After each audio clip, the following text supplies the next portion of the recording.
amazing. Rocky, what is you?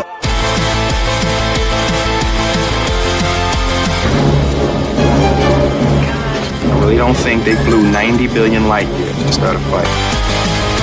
Some say chill days so long gone, can't bring them back, no magic wand. Counting white cotton clouds, painted on the blue sky's crowd. And yet somehow that way it's fake, with eternal hopeful flair. Pineapple pizza, Hawaiian ice freeze, yeah. Can't wait to be a free days of you and me. I'm sailing! I just can't wait for free days of you and me. He's been cited by Forbes, The Wall Street Journal, Benny Johnson, Timcast, Dr. Jordan Peterson, and even the U.S. government. But soon they'll wake up to see the summer sizzles in me. We're doomed. Will this never end? Dire wolves back and so are you. Oh yeah, Belvedere flying so the moon. oh yeah. And everyone singing just the right tune. Maestro blasting on the jazz flute. We are all participating in mandatory fun activities. Jelly bean bonus, every flavor in the bag. Super movie star, but first gotta join SAG. Keep our eyes open. Wonder Ken, super friend, where are you? Get a search warrant for the near clear blue. It's scooping time.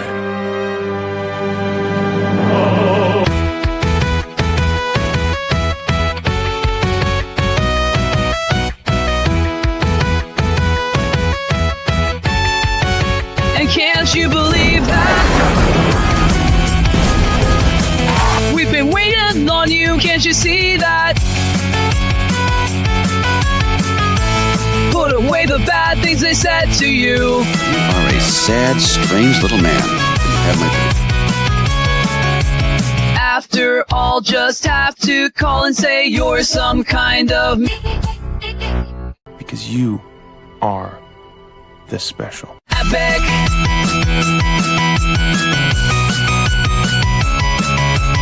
Epic, epic, yeah, that's what you do. I'm talking about epic, epic, it's all you know how to do. You wake up blue to Epic, epic, it's on repeat for you. Oh, epic, epic, epic.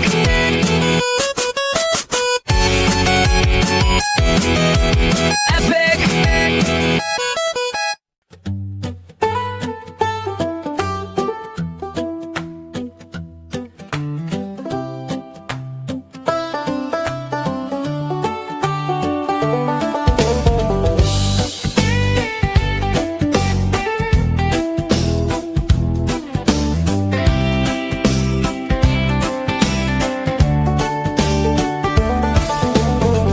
Hear ye, come on, come on, to the never stopping daily strife, and it's called simpler times, they beckon so,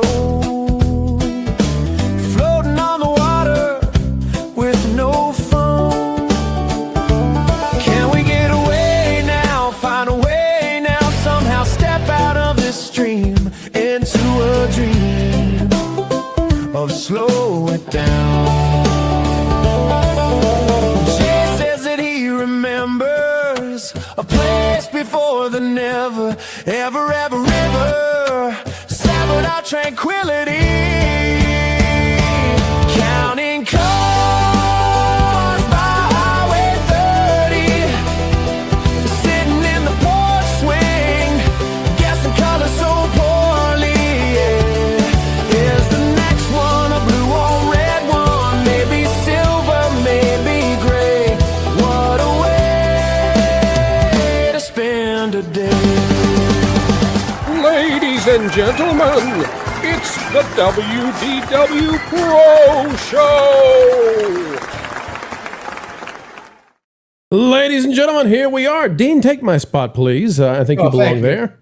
It's good to have you back again, Dean. This is time number 2. I know you make the rounds, so I don't want to assume that you remember the last time, but the last time you were here, we did get to ask you who would win in a fight, Chuck Norris or Superman, and your answer left us all stunned. Chuck at the time. Chuck, of course, has gone on to fight with archangels and all that sort of thing. But Dean, it's a great thing to have you back, and we really appreciate it. Welcome, sir. Very happy to be here. Appreciate y'all. Thank you. All right. Well, Jonas J. Campbell, we are going to go rapid fire into the stories today because they are set up for Mr. Cain while we have the time. Folks, we want to welcome you. Click that like button and, click it and sip it. Click the like. Take a sip with us. 3, 2, 1. Here we go, folks. Jonas, what are you drinking tonight? It's water. It's just boring. Water. Boring, Jonas. I told you. That's right. Boring is better. Oh. Boring is better. Dean, do you have one of Jonas's drinks? What is that? Is that one of those little poppy things again? Sparkling. Oh, okay. Well, that's a Jonas drink, all right. I'm doing coffee. You're always mocking me because I'm trying not to drink the chemical-filled stuff. Anyway, you're a dapper fellow, Jonas. All right, Jonas. Let's get the super chats up. 280Z Bear for $2. What do you think Lindsey Graham's legacy will be? Probably a pretty decent handicap on the golf course. Kalioth for 10. If it was me, I would pull the Zaslav, build 2 companies, saddle one with debt and dead assets, and spin it off. Though California only has standing if the entire materially changes, could they not merge and just move? Or the other way around. I think they could move and merge. I don't know the steps that they have to take. This is talking about Paramount and Warner Brothers and whether or not Gavin Newsom or Bunta or whoever out there is saying Bonta. No. Bonta. Yeah. I think they're very serious about this movie, and I don't think this is just hot air. I think this has really annoyed them, and I think California and New York both have become inhospitable to businesses, and that you could not pick a worse time for Hollywood to pick a fight with Paramount Skydance than right now. I mean, can you imagine the cultural windfall of actually removing 2 major studios from California at the same time? I guess 3 if you count Discovery. Only Karen Bass is this skilled. Yes. And Gavin Newsom has a pretty good skill of his own. That's right. And that's the reason I'm sitting here talking to you guys from Nevada, because they got rid of me and I thought I would never leave Malibu, California. And they got rid of pretty much everybody that I know in Hollywood. And I've made 1 movie in Hollywood in the last 5 years in California. Everything else I've made is elsewhere. And I wrote, produced, and directed that. So I decided that was going to be in California. But other than that, everything else, I just shot in Alabama. I just shot in Texas. I just shot here in Vegas. California, it's not happening, and they ruined it. Dean, did you see locations too?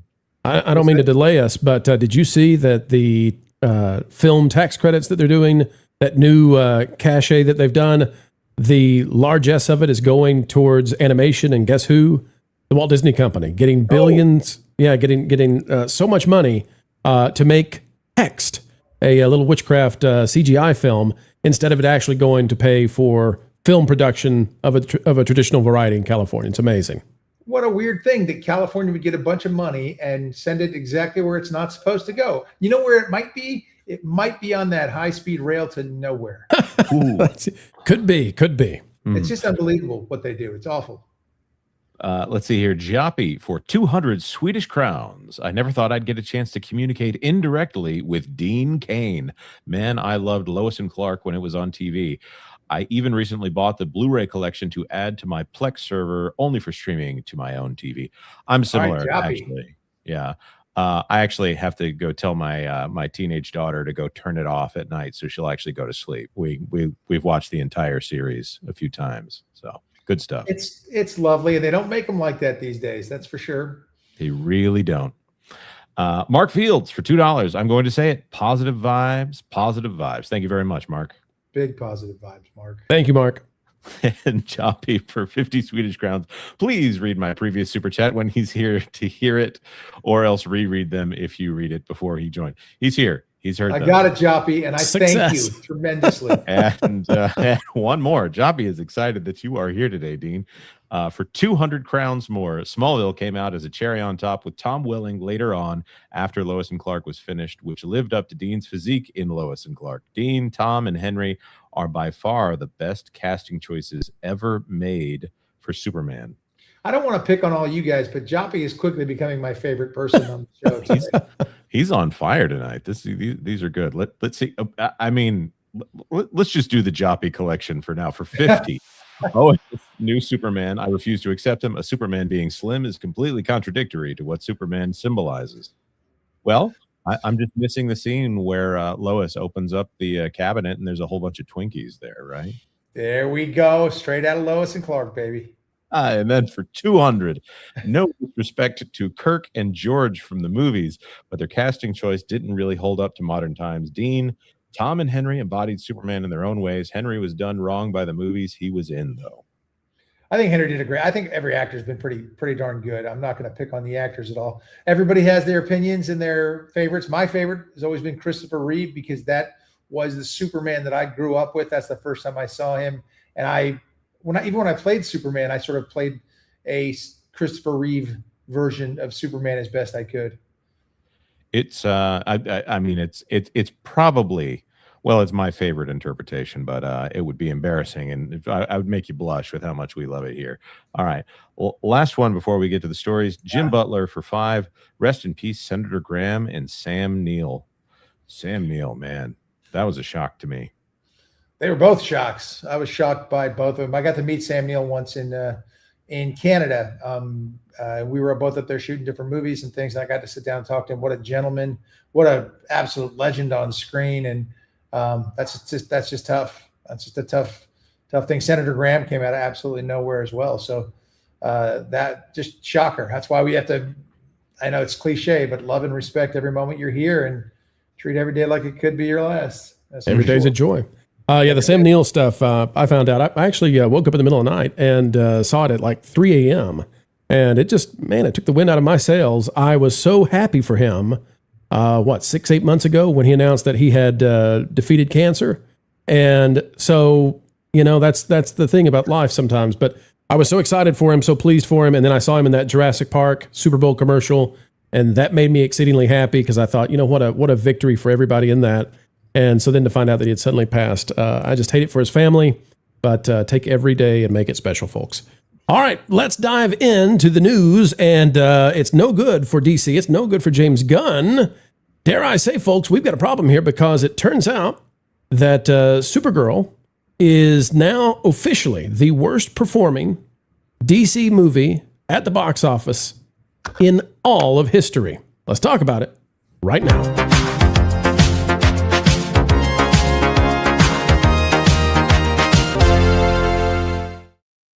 Well, they were making fun of Dean Cain. They circled the wagons against him, and the mainstream media said, don't listen to this guy. Don't pay attention to his DC criticisms, which I think were actually remedies for how to get back on a better track.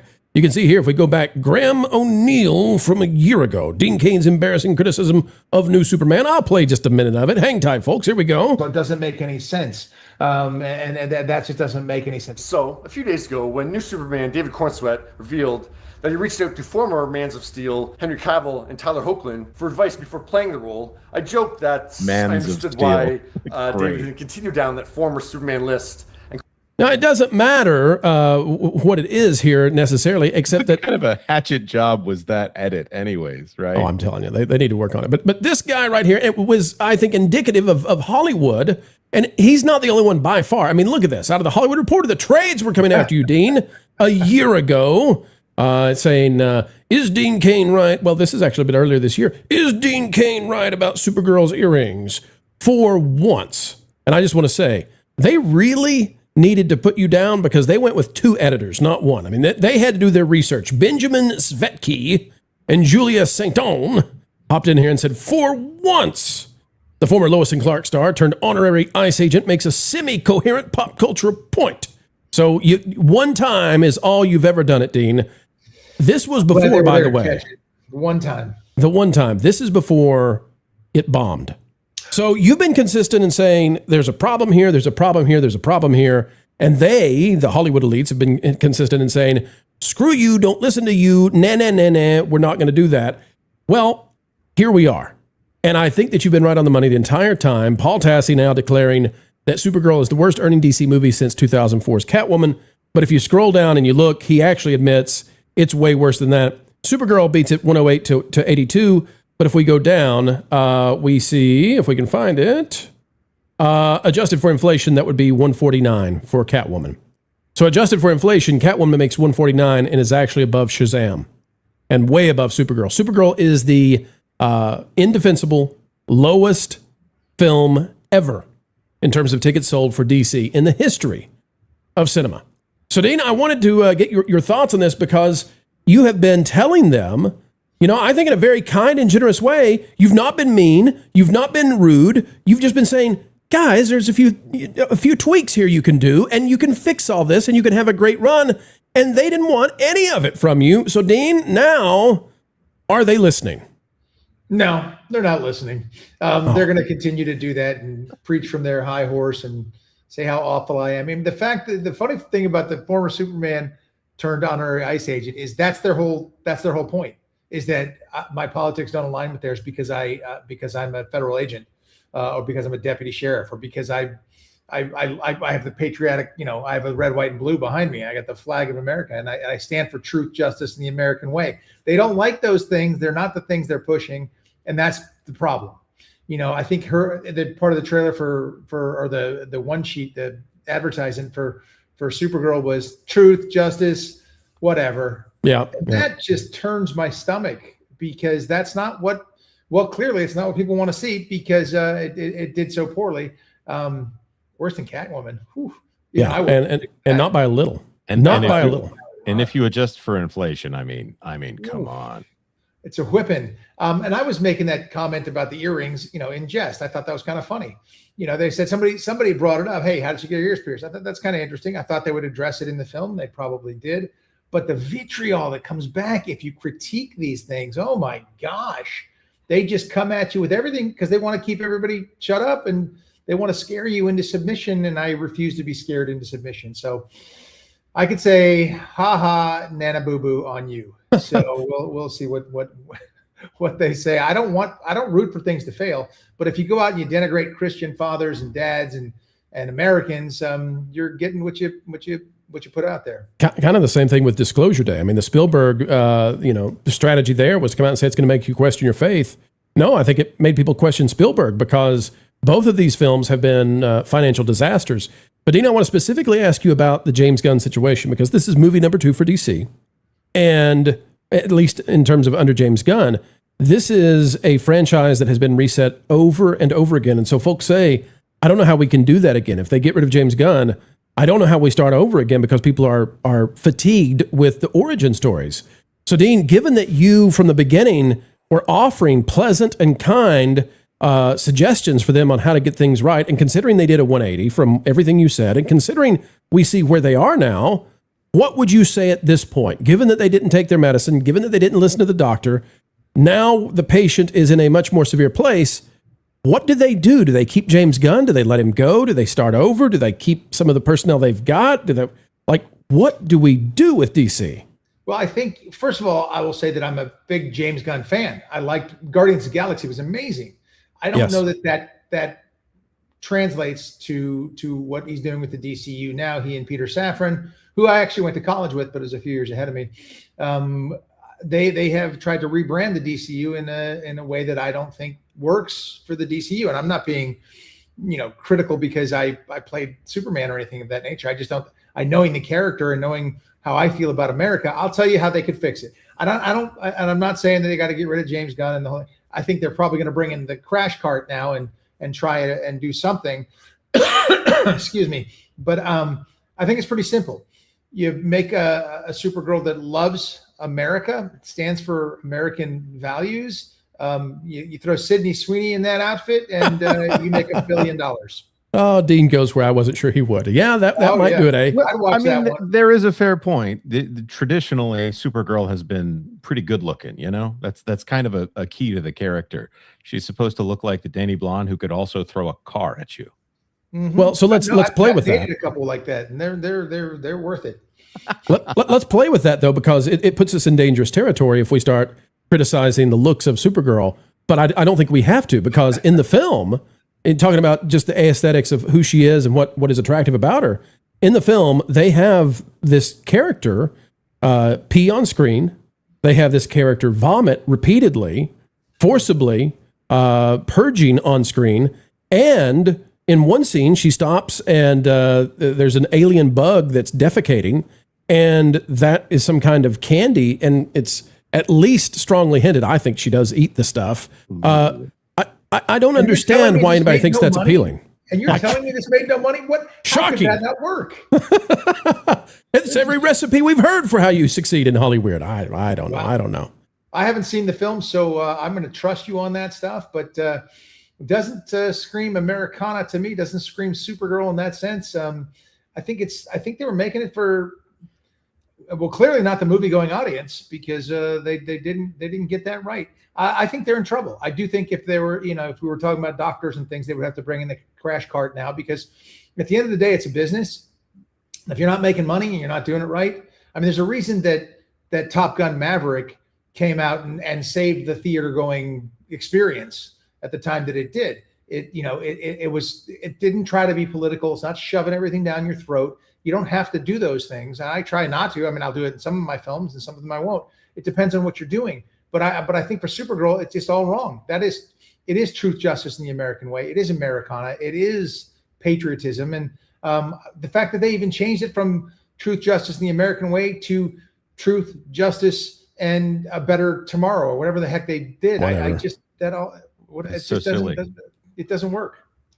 Well, another part of the reason for that is DC was really wise in setting up Superman and Batman as sort of two sides of the same coin. They're both looking for justice, but they have a different outlook on things. So when you're doing their team-up comics, it's always fascinating to see the interplay between both of them, because Superman is the Boy Scout, whereas Batman has all of the Boy Scout tools and skills, but not exactly the same outlook on human nature.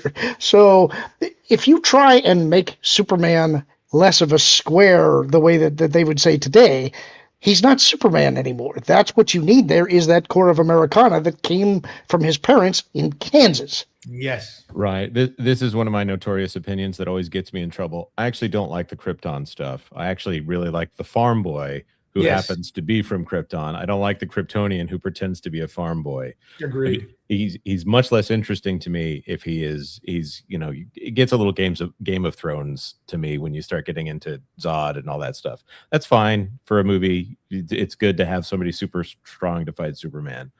But this is a guy who is supposed to be the most normal American person that you can imagine, but he's also the strength of a god. I love that.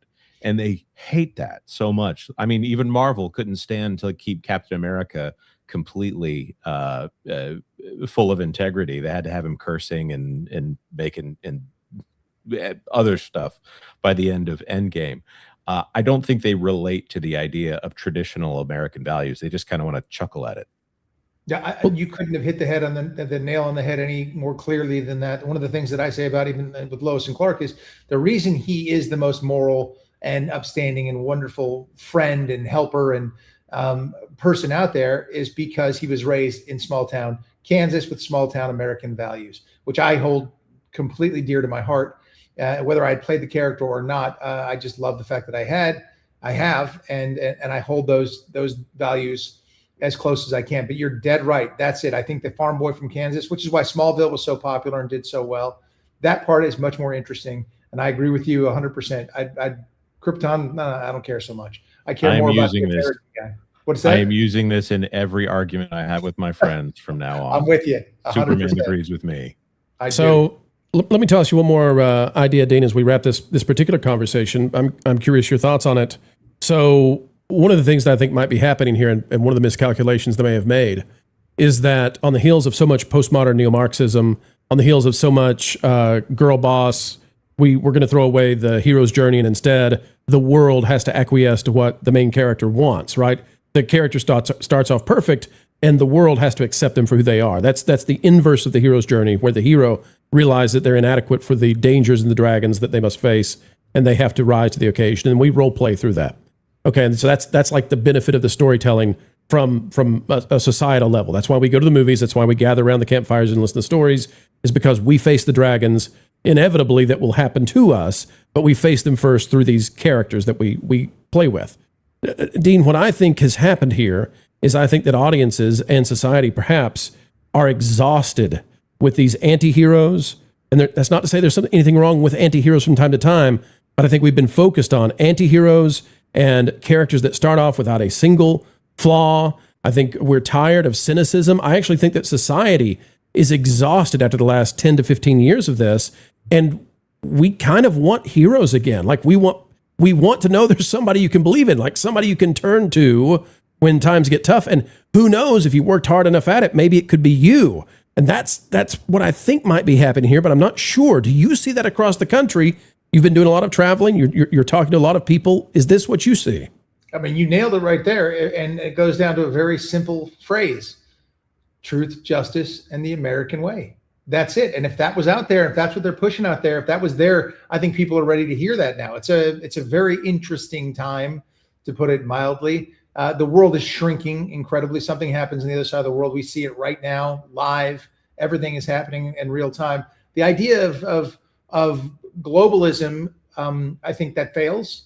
I think that America is that shining city on a hill, and I think that the World Cup was a really interesting time right now because we had all these people coming over here, hearing all these awful things through our media and their media about how terrible America is. And all they found was a wonderful, lovely, unbelievable experience with a country that is the greatest in the history of mankind and has more things and stuff and geography and wonderful people than people can even imagine. So, yeah, I go back to that. I agree with you 100%. It's all truth, justice, and the American way. I do. My favorite part about the World Cup and the Europeans coming and that cognitive dissonance being broken, my favorite part about that was it didn't seem to matter geographically. And so that gives me actual hope, okay? Because that means that the average person, whether you're in Miami or Boston, which are nowhere near the same, but the average American is still the average American. And it's good to be the average American because it's exceptional. And so I think that was an exceptional moment for the country and for the world. And hopefully that creates a lot of goodwill and inspiration. So, Dean, hopefully DC learns a thing or two from you, and maybe the trades will take a break and say, wait a minute. I think he they can just say beat those us. horrible things, and they'll never say we were wrong. They can they'll never say that. They can just make those attacks, and it's just gone. I'm not going to say I told you so, but I told you so.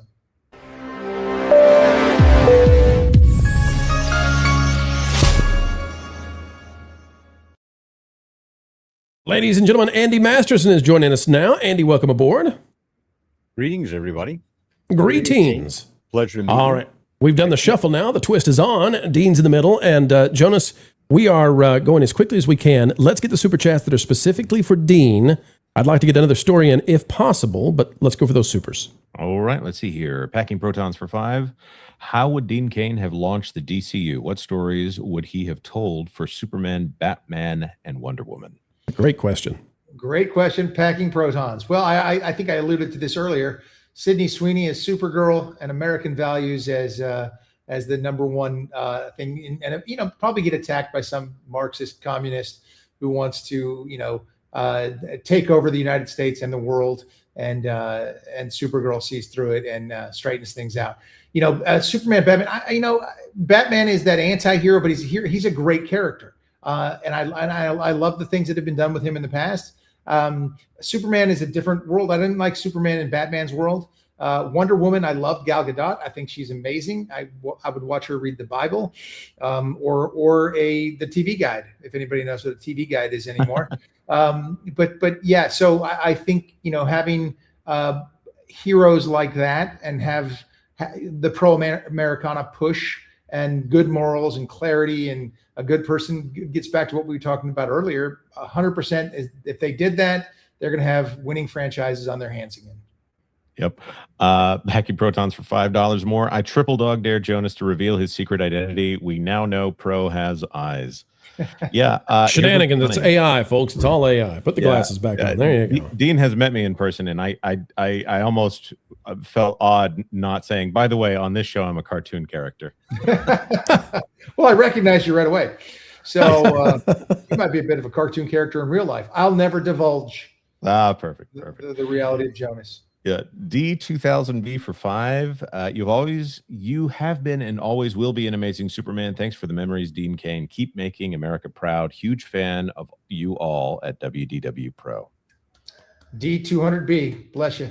By the way, Dean, I have heard this so many times. I think it's just going to be orthodoxy at this point.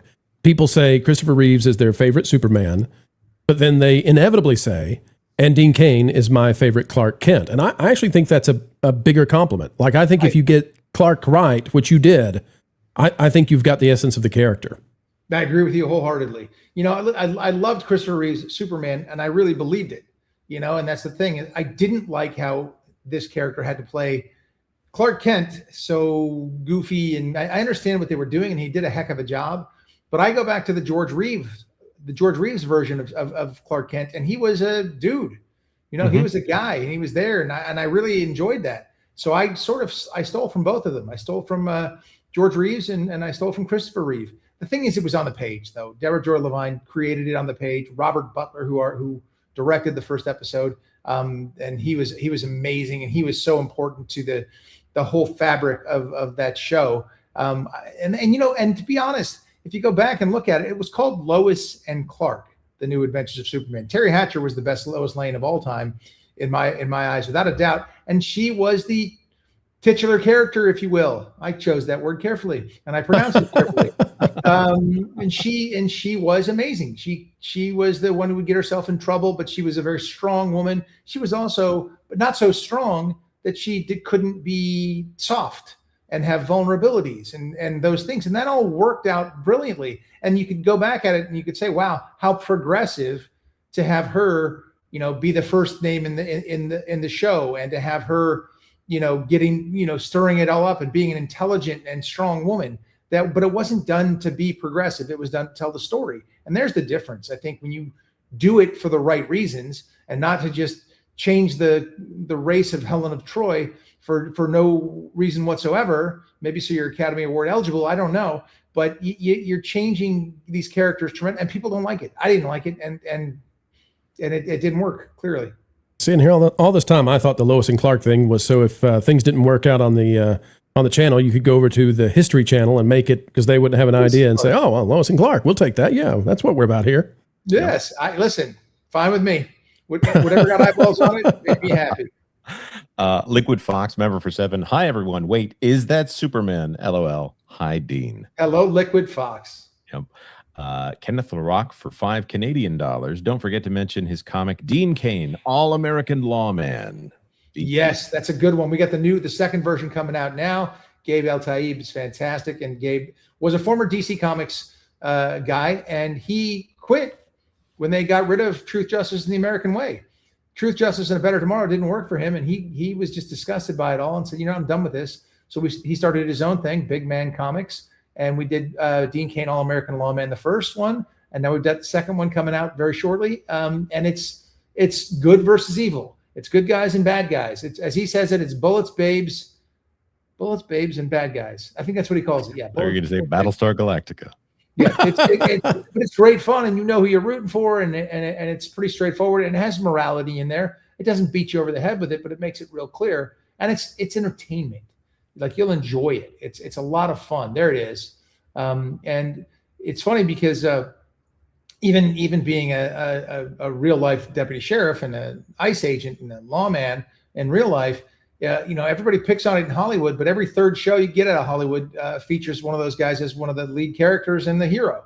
You know, whether it's Chicago PD or NYPD Blue, or everybody's a detective, everybody's dealing in this world, but they sort of in real life don't really support them, and they should. Yep. Here's a name, huh? Snakes and Funerals for $2. I was working on The Curse when Dean made his cameo. That was a lot of fun too, and the Curse was I think they renamed it, but yeah, I came over there, and those were great folks, and people who normally, you know, there is a real thing. They won't hire you if they think, oh my gosh, he's a conservative. They really will do that. It won't work the other way. I'd hire a liberal actor. I'd hire Robert De Niro in a heartbeat. He's a fantastic actor. I don't agree with his politics, but he's a fantastic actor. I thought he was great in The Fockers and The Godfather, and there's a whole different range. He's done some great work, but I don't like his politics at all. So I got to come on that show, and those guys everybody was sort of stunned that they would bring me on the show. And the idea behind when they brought me on was that because I'm part Asian, I am a law enforcement officer, and this character is confusing. I speak fluent Spanish, and not quite perfectly fluent Spanish, but I speak it well. I've had a home in Spain for 20 odd years. And that character that I came on with the curse was going to buy a house, and they thought he was going to be, a redneck hick police officer type guy. And he turned out to have a whole different set of values, and part Native American, which surprised them and was sort of an idea like, hey, don't judge the book by its cover, and maybe question some of your preconceived ideas.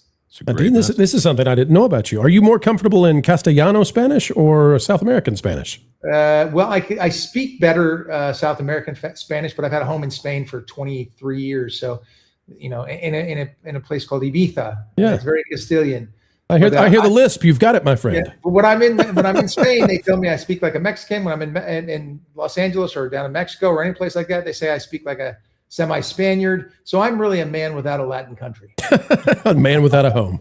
I'm right between. Michael Cooley for 5. I met the original movie Superman, Kirk Allen, in the 70s. Like Dean, he was a class act. Yeah, I hear wonderful things about Kirk Allen. And those 1948 serials were fantastic to watch and see. And I was able to watch them all and see what they were doing. And what a great concept. Kirk Allen, I've heard nothing but wonderful things about him, and bless his soul and rest in peace. Jay-Z P2 for 5. Dean Cain is who he is. Superman is what he can do. Great line. Very famous Lois and Clark line that I got to tell Lois at one point in time, which was wonderful. And it's one of my favorite lines from the show, because that was the essence of the show. Clark was the guy, and Superman is just the wonderful things he can do. It's like Lionel Messi, he's a wonderful, nice guy. You see him like talking to fans and doing things. Seems like a really good, decent guy, but on the field, he certainly is a superhero. Let's see here. Laura Markle member for 5 months. Thank you very much. Dean, I loved you in God's Not Dead and as Superman. Very different characters, Laura, for sure. God's Not Dead was great fun. And that was the one that sort of got faith-based movies, people paying attention to those, other than Passion of the Christ, of course. But on a smaller scale, Kevin Sorbo, my buddy, called me up and said he was producing it.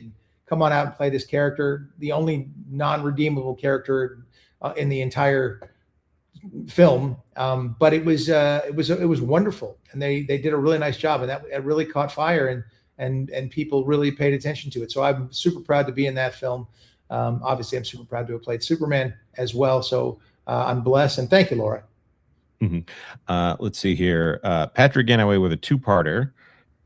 First for 5. Hey, I live in Kansas. Every small town here is a Smallville. Yes. And for 5 more. By the way, Dean, I enjoyed your work in Gosnell. Great movie. Thank you, Patrick. Yeah, Gosnell was the story of Kermit Gosnell, the abortion doctor out of Philadelphia, who killed a lot of babies. He would induce birth and then sever the spinal cords of these children. It was awful. We didn't make anything up. It was all taken from real dialogue in the courtroom. And I played Detective Jim Wood, not James Woods. He's a very good actor as well, and a very smart guy, super smart guy. So all that was really real stuff that took place, and things that took place in that clinic, which were just horrific. And he has recently passed. But he passed believing that he didn't do anything wrong, and that he should have not been in jail. Which is all. I think he probably figured it out after the fact how wrong. I think he knows now. So, Dean, I don't know if you were part of crafting that from the beginning, or if you came in looking at a script. If you came in looking at the script, was that a hard choice for you to go with that? Did you look at it and say, this could be a tough movie to make? I don't know if I want to, because it's such a hard piece of subject matter. I mean, it really is difficult. Really tough bit of subject matter. But as a police officer, I see awful things all the time, and they say the regular person will see 5 or 6 awful events in their lifetime, accidents, bodies strewn about. So I don't know anymore. The internet's made that. Well, you turn on the news and there it is. Yeah. But police officers, over a 10-year period of time, will see 500-600 of these, and it's awful. And so many of these guys are my friends, and so many people I speak with, and military folks, and just the stuff they've been through. That's always sort of fascinated me. That part of man that could be to that place. People are, there was always that question. If someone was breaking into your home or harming your child, could you could you shoot them? I could shoot them. I could stab them. I could chew their esophagus out. If that's what it takes. You go after my kid. It's on. Do not do that. And so having that, knowing all that, I knew Gosnell was going to be controversial because the people were going to scream about it, which is really odd because this was a guy who was killing babies. I mean, living children. It's just awful. If you go back and look at some of the things that took place during that trial, baby B and things like that, was he made a joke with one of the aborted children that he murdered and said, that kid was big enough he could have walked me to the bus stop. It's just awful stuff. And I get gallows humor. I understand that, but this wasn't the case. This wasn't the kind of jokes you make in war or, even as police officers. And you have to make those jokes to keep yourself sane because the reality of it is so awful. But man, it was a very good movie directed by Nick Searcy, a good buddy of mine. And he did a great job with it, and Phelim McAleer and his wife, Anne McElhenney, who put it on. They took it all from real stuff that took place, and I got eviscerated and grilled for it, and even when we were doing the press tour, we spoke to the I'm going to mess it up now, the Faith and Family Alliance. I'm messing it up, but to that one of those groups that was not supportive of abortion, and boy, did they come after me for really that. That's amazing. My response to them is watch the movie. Right. Yeah. By the way, Cersei was great in Terror on the Prairie. He's just a very good actor and director and everything else. And holy moly, for $100 from Bob Blah Blah. As an old man with a nostalgic heart that longs for better entertainment, I never missed any of your shows or movies. At the risk of being vulnerable here, please know this old man is proud of you for what you do and what you stand for, Mr. Cain. God bless you. God bless you, Bob. Blah, blah, blah, blah, blah. I appreciate you, Bob, tremendously. And, it's fun because I can show my films to my family, to my son, to my parents, to my brother, to my godchildren, to my my niece, and I'm proud for them. They're all part of a lot of them, and I'm very proud of that. So thank you so much, Bob. Appreciate the heck out of you. And then Rod Thunderheart. Sorry, I said it the wrong way. Rod Thunderheart. Thunder. Canadian dollars. Hail WDW Pro. Hail Dean. See through love plug. A Spanish teacher who becomes invisible when angry, but when did you have to get around the censors on that one, Rod? It happens uncontrollably. Is shocked to discover the new gym teacher is blind but can see her. Freezing press. Dean would be a perfect Jules. Got all 4 seasons. I don't get cast in this. Man. Now we're talking. What's a freezing press? Does anybody know? I think that's his publishing. No, it's a waffle iron. Jonas, come on. You know this. Is it? No, yes. it's not. It's not. Yeah. Thank you, Rod. Hopefully people will go check it out. We really do appreciate that. I'll go show up to that. Yes. We've got so many super chats right now. It's an embarrassment of riches, honestly. Well, good. If it's possible, let's break in with one quick question for Dean, and that is, Dean, you've probably answered this 500 times. I apologize for making you answer it again, but I'm just curious because this popped up in March or April, and there's a Christmas tree, and people said, well, it's AI because it's not even Christmas. What's going on here? Dean, what is this? Is it real? Is it not real? And how did you still have the costume, sir?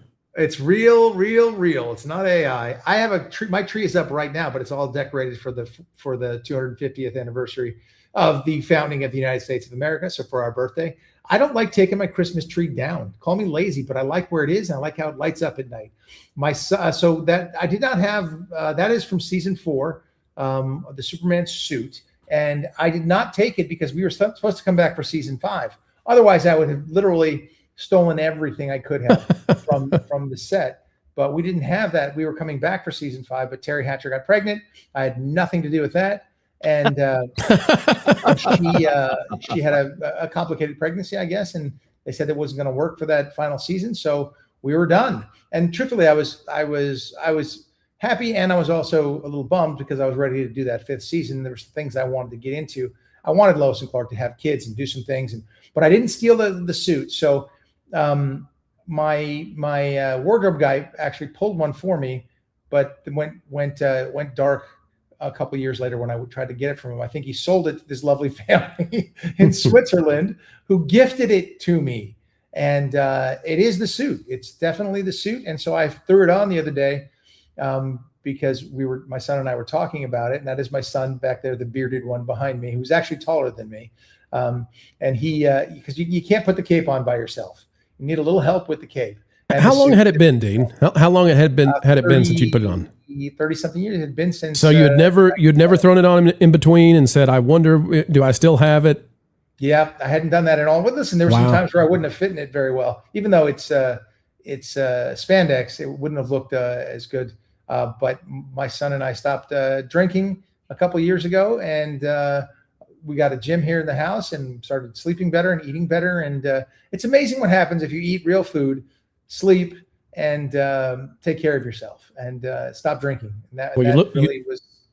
Wonderful. You look great, and you look like if if there was a fifth season, wouldn't be a problem for you at all. Nope, wouldn't be scared of that at all. I mean, I probably can't run and jump as fast as I did back then, but that's neither here nor there. Dean, is it okay to say what this month is in terms of milestones for you, or can we say that? What's coming up? Oh, sure. I got. I mean, I don't want to put you enjoying it while you can. The clock is ticking.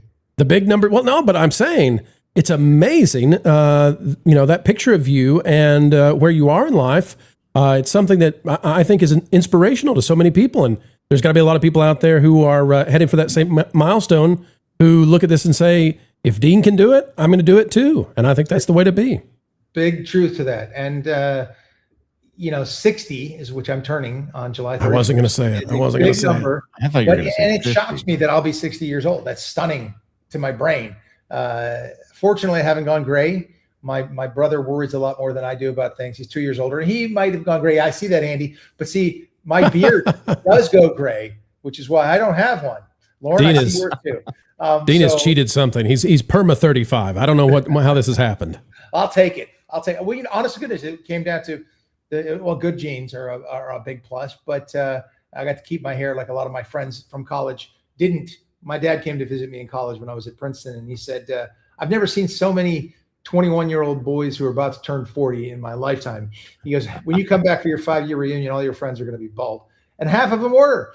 And they don't appreciate that I still held on to my hair. So, I don't color my hair. I just eating good food, sleeping well, and working out. I mean, it's amazing if you follow those little rules, things can happen.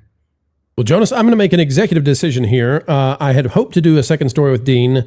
However, it would pain me if the super chats that are coming in, people wanting to send a message to Dean, if they don't get through. So we'll hold off on the second story, and let's prioritize getting these super chats on the screen, sir. All right. Cheryl Lynn for 5. Hi, Dean. Thank you for standing your ground against the moral rot of Hollywood. You are Superman in real life.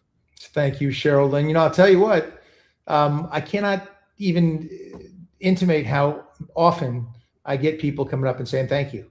And I don't do it for that reason. I mean, I do it because I believe in my heart that I'm doing the right thing and saying the right things. I'm not trying to tell people what to do. I'm just telling people what I believe in. It hasn't changed since when I was playing the character. That's the weird thing, and I've voted for both Democrats and Republicans in my time. I vote for people and for policies. And it just turns out that, well, there's the saying now, I didn't leave the Democratic Party. The Democratic Party left me. And if you look at the views of a lot of people back in the day who were considered Democrats, they sound like a lot like President Trump right now. And it's not hard to find those comparisons. Okay, so this is funny. This is Sherilyn 6501 with an S, and then the next one is Sherilyn 68 with a C. Long lost sister. Thank you, Dean, for speaking out and holding true to your beliefs. They're also similar super chats. Thank you, Cheryl Lynn, again, but this time 68 with a C. I appreciate that. It's I make a lot of small Christian films as well, and part of the reason I do that is because this one company that I work with called JC Films, my friend Jason Campbell, JC is his name, not Jesus Christ, and sometimes gets confused. But he does these things because he wants to change. And it's something Andrew Breitbart told me way back in the day when I was coaching his kid in basketball before he was Andrew Breitbart, and the known commodity, if you will. And before what a small world. Yeah. And he said to me one time, we were sitting there and I was basically just coaching the kids. And he goes, hey, I wrote this book about Hollywood. making fun of it. Would you be offended if you read it? I said, no, I think that's fantastic.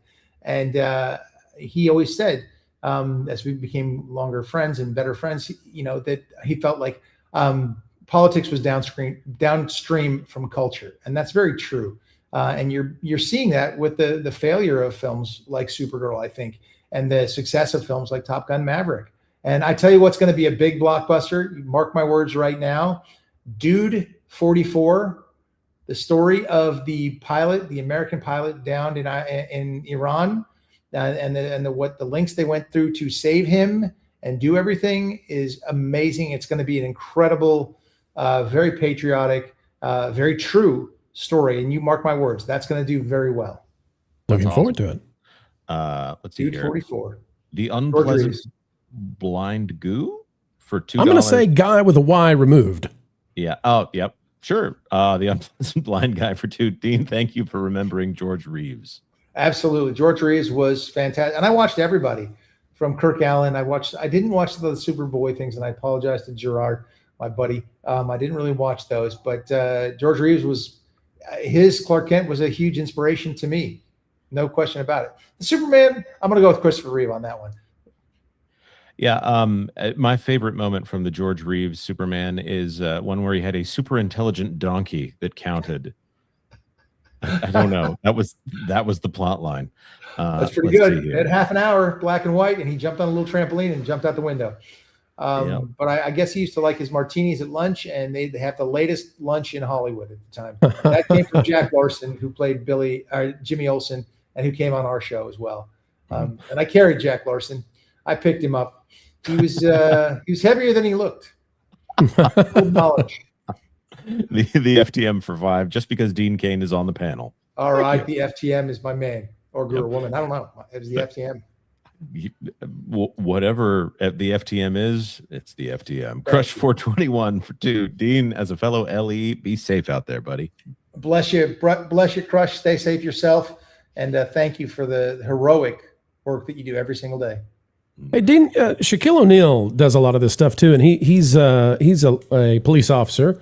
I wonder, have you ever worked with him on anything in regards to law enforcement promoting our first responders? I have not. I would love to. I love Shaq. He's a huge Superman fan. I've had the opportunity to meet him a number of times, play basketball against him. In many ways. Oh, you played basketball against him? I played against him, and I was pretty quick at the time, and I had a breakaway where I stole the ball, and I had a little breakaway, and I thought I could just run away from him. Guess what? I couldn't. So he's faster than he looks. Bruce Smith was on my team when I played for the Buffalo Bills, and I couldn't really outrun him either. But I was a little quicker, and I could kind of get out of the way, because if you don't, they will kill you. But Shaq is, God bless him. He was raised. I'm adopted. My biological father, I never had a relationship with him, but my dad, who raised me, is Christopher Cain. He just left here a couple moments ago. He lives 5 minutes away from me. He's my hero. He directed Young Guns. Yeah. That was then, This Is Now, The Principal, Pure Country 1, Pure Country 2. We do a lot of these things together. And he raised me the way that Sarge raised Shaq, with an appreciation for law enforcement, for an appreciation for first responders, and for those sheepdogs out there who protect other people. And Shaq's father did that with him. And you hear stories from Shaq. You talk about, he succumbed to the pressure when he had to play in New York City, and his dad took him out, said, "Get your ass down here." Pardon my French. And he got down there. As my dad said, "Get your ass over here," I'd be over there right now. And there's a respect that comes with that. And sure, Shaq could pretty much pummel any living human. But when dad says, "Get over here," and you do, and he showed him a family living underneath a bridge who couldn't afford food that day. And that story that Shaq tells is emblematic of the kind of humility he has. So I'm a huge fan of Shaq. I haven't done anything with him regarding law enforcement or first responders, but I would do it in a heartbeat. Amazing. Great Caesar's Ghost for $10. We have to comment, Dean, my wife and I loved your version of Superman, and especially now that we know you respect truth, justice, and the American way as much as you do. Bless you, Great Caesar's Ghost. We changed that saying when we were on Lois and Clark to Great Shades of Elvis. That wasn't my doing, but the fact that Lane Smith was from Tennessee, originally, I think had something to do with it. And Great Caesar's Ghost is pretty fantastic. It's fantastic, though. Great shades of Elvis, Clark. Oh, man. He was so good. That's pretty good. Oh, thank you. We practice it. We go back and forth with it. Pretty good. Lane Smith, bless him. Rest in peace. So. It was a 3-hour rehearsal with Jonas on that one. Oh, yeah. Albert, not a retro for 20 Canadian. Hey, Dean, next time you talk with Eric July, asking him how to get in touch with the Honey Badgers. Honey Badgers? Honey Badgers. They are a men's group, and I'm sure they'd like to talk to you about father's rights. I understand it was quite a fight. Yeah, Eric July, he created the Ripaverse. Great guy, an athlete like me. It was a former track athlete, and I can really always bond with athletes because it's a meritocracy. I don't care what color you are, what religion you are, anything. I care about can you do your job? Can you help me do mine? Can I help you do yours? And that you learn teamwork. And Eric is a fantastic guy. I love what he's doing with the Ripaverse. And the Honey Badges or whatever it may be. They're a men's group talking about father's rights. I had to fight for custody of my son, which I ended up with full custody when he was 9 years old. But at 18 months old, I had to fight real hard. It was probably the reason I got involved in politics to begin with, realizing how unfair it was for a father. The default isn't 50-50, mother and father, and it should be. That should be the default in case there's other things going on. Then you deal with it from there. But I had to fight. It took me 14 straight months, $1.5 million in legal fees and other things, and only because that's what I could spend. They could do a forensic accounting of your books. I just realized how badly it was stacked against fathers, and I found that to be disgusting. And that's part of what got me interested in talking about politics. And listen, I don't love talking about politics, but the truth is, if you may not be you may not be interested in politics, but I promise politics are interested in you. And I explained that to my son, who's now 26. Who literally just walked by here a couple seconds ago. I'm not sure if he just woke up at 7 p.m., but I haven't seen him much today. He works on a different schedule than I do. He's an IT guy and creates video games. And when he gets on a roll, who knows what he's going to do. But he's my best friend and my favorite human being on the planet. I named him after my adoptive father. So family means everything to me. And as a father, I turned down several series that would have made me the highest paid actor in television, if not one of the. And I turned down things like Band of Brothers and other shows that I really wanted to do because I'm a history major, and war and diplomacy was my area of concentration. And that's where I took my comprehensive exams in. And I really wanted to be part of that. But there's nothing I wanted to do more and nothing I felt more responsibility for than to be a father. And since I learned that from my own father, it certainly carried over into my life. And I know it's carried over into my son's as well. I can't imagine that there is anything better than being the best friend to your son and your son being viewing, dads are heroes. So it's a little bit different from that side. I get to go on, my dad is still in great shape and we go on jogs and runs and that kind of thing. And, I don't think you lost out by losing those roles. It's a sacrifice, but it's a sacrifice for probably the best thing in life as a dad. I mean, it just doesn't get better. I agree 1,000%. I wouldn't change a thing about it. I don't have regrets in that sense. Would I like to have done those roles? Sure. But would I change that for being a father? No chance in the world. No relationship like it you'll ever have. Nothing. Greatest thing in the world. And then for 5 more, Dean did a fair job playing a Canadian on CSI Miami, although he never said sorry or once. But that's on the writers, so I forgive him. Well said, Albert, because that's true. Yes, I did play a Canadian visiting Miami, and my son was killed, and it was awful, and it was a terrible thing. And but it was a lot of fun to go. Listen, I loved going and guest starring on other shows to see what those shows are like, how they work, what the cast is like, how well oiled the machine is. And that was a very well oiled machine. CSI Miami was for sure. And I enjoyed that. I didn't get to say, hey. That's right. I'm so sorry.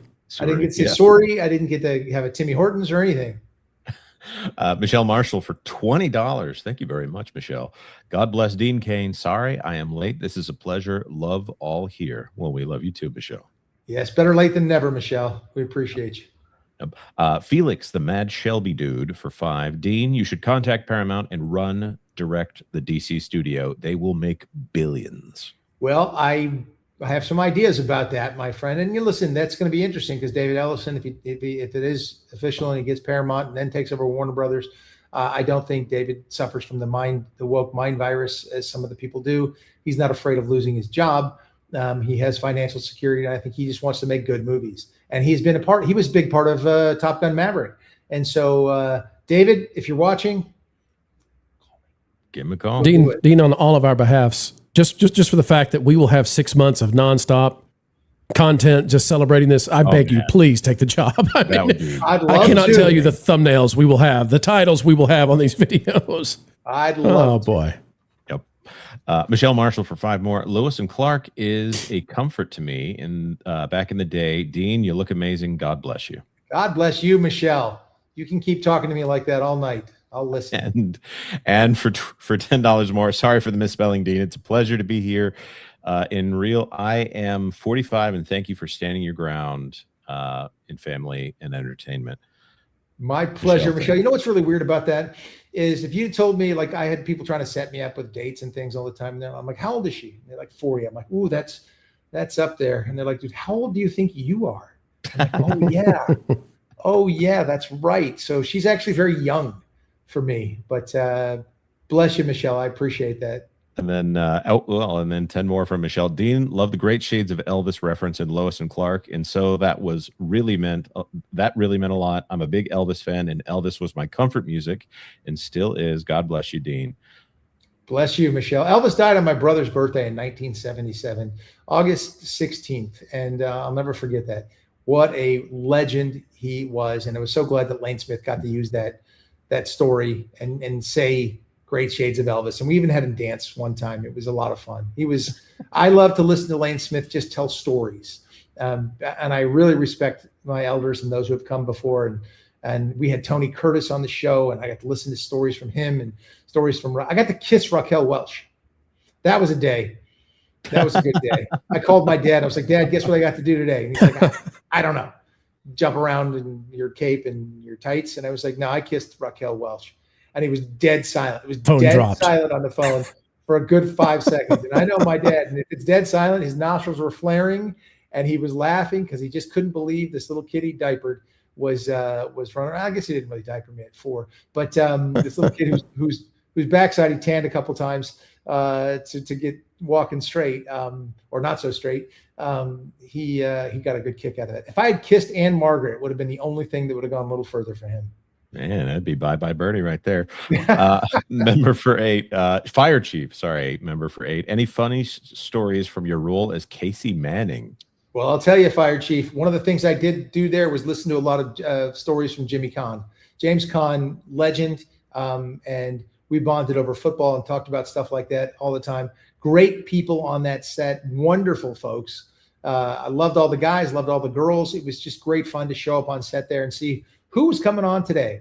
And it would be people like John Bon Jovi and John Elway. I'm like, this is phenomenal. And then they said, okay, you stand here with a couple of the other guys and you guys watch the Pussycat Dolls perform and pretend you like them. I was like, this is not going to be hard. I can do this. So Casey Manning was a lot of fun. A lot of fun to play. And now here I am. I actually live in Las Vegas, and I never would have considered that before. But I absolutely love it here. And thank you, Fire Chief. I imagine you are a Fire Chief, and bless you for your service. Thank you, sir. Albert, not a retro for 5. Lois and Clark was the moonlighting of Superman shows. I get this reference now. Okay. What was it like working with Linda Carter on Supergirl? So yes, we were very much like the moonlighting show in the banter between Lois and Clark, which was a lot of fun because I really enjoyed that. Bruce Willis, God bless him, was so and Sybil, the way they went back and forth. We actually had a producer, Jimmy, on our show who worked on that show as well, and it was a lot of fun. I loved it. I didn't get a chance to work with Linda Carter on Supergirl. I wish I had. I had met her and spoken with her several times. Sweet, sweet woman, and I do like to go back and occasionally I'll use gifs of her blocking trolls, but I'll use it when she does it with her super bracelets, her wonderful bracelets. But I love that Supergirl brought Terry Hatcher on and myself, Christopher Reeve, obviously the first one they brought on, and Helen Slater, who played my wife on Supergirl, as we were the adoptive parents of Supergirl, and I thought that was great. And Melissa Benoist was wonderful as Supergirl. She did a great job. The show after the first 2 seasons kind of went off the track.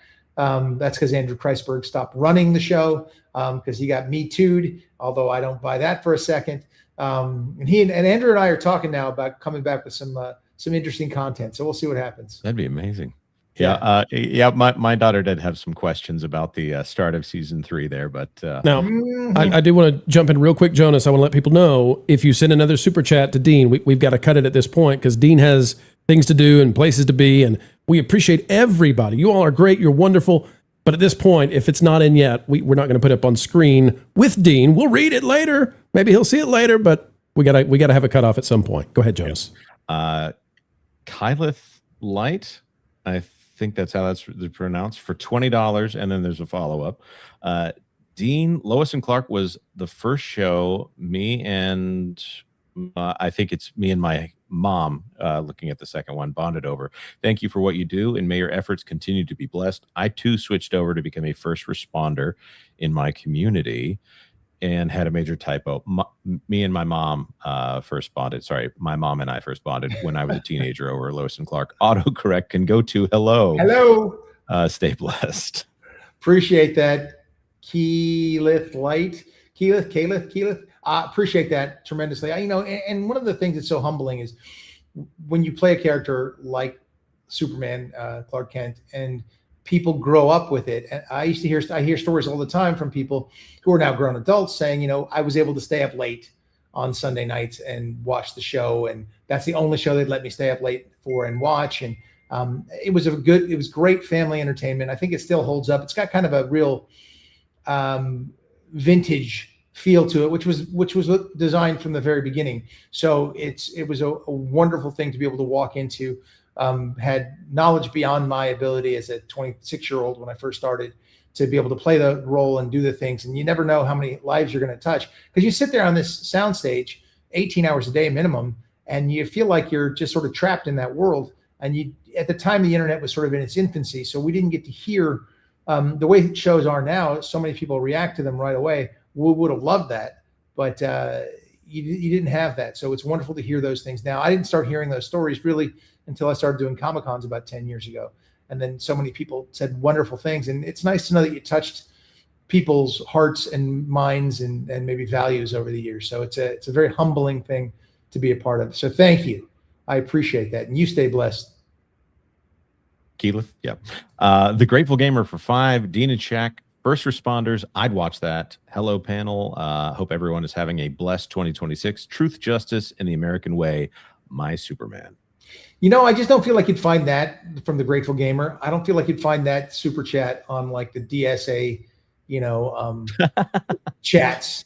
They would say how everything is awful and terrible, but it is not. Things are wonderful. Can they be better? Yeah, we're always striving for a more perfect union, but come on, people. It's the people that are first responders and that are sheepdogs and step up. I see you've got a 9-line shirt on there too, which is a phenomenal thing. And that's the 9-line is when they come in to save guys. I mean, it's just it's unbelievable what these people do and what they're made of. And the world needs more of them. So I do a show with Shaq. I want to be on a Apple box or something when I do it, because he's a large human being. He is very tall.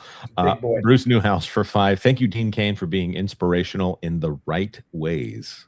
God bless you, Bruce. Thank you. So let's see here. Albert Not a Retro for 5. The Honey Badgers, they were in the documentary The Red Pill. Eric did an interview with Brian Lee Martinez and could put you in touch with them. I'm writing it down so I can figure out who they are, the Honey Badgers. All right. Here we go. Timu Dr. Demento for 5. Dean Cain, a.k.a. Curtis Knox. Dr. Curtis Knox, sorry, from Smallville. Love that character. Any memories of being on that show? Great memories, Timu Dr. Demento. Again, when you go on a show, and it's been going on for a long time, I think it was season 7 when I finally did Smallville, they had it well oiled. And Tom Welling, fantastic job. He was just great.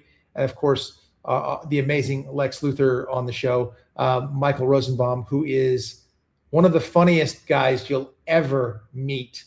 He was funny when I came in there, and he's funny now. He's got a show now called Inside of You with Michael Rosenbaum.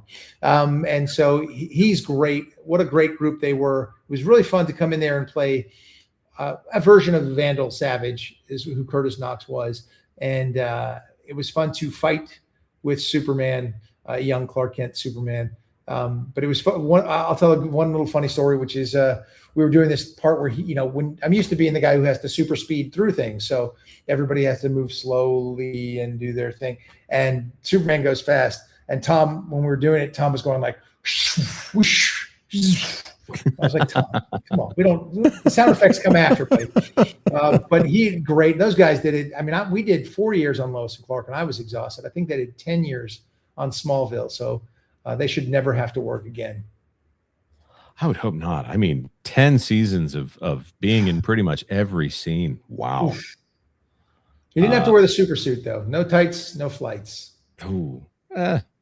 Miss Maria for 5. Dean Cain, how would you finish the cliffhanger regarding the found baby at the end of the show? Well, that is a great question. And I had ideas. I wrote a couple episodes of the show that were sort of standalone.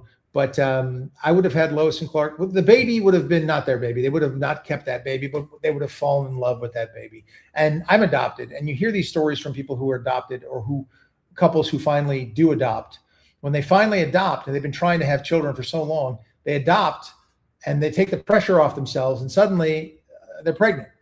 And so I would have had the same sort of thing happen with Lois and Clark. I would have done something very similar to that. They lose the child, and then at the end of, or even the middle of season 5, she's pregnant, and they have a super child. And that would have been really fun to discover. I know they did that when Tyler Hoechlin, who's a great guy and a great Clark and Superman. I know they did that. They had kids and that sort of a thing. And I know they've dealt with it in other productions and such, but I would have loved to have seen that with our characters. I would have loved to have seen us go there. So that's what I would have done. I would have them not keep the baby, but then as soon as they lose the baby and they're going through that heartbreak, they give the baby back to whomever they were watching it for. Then that would have, Lois would have been pregnant.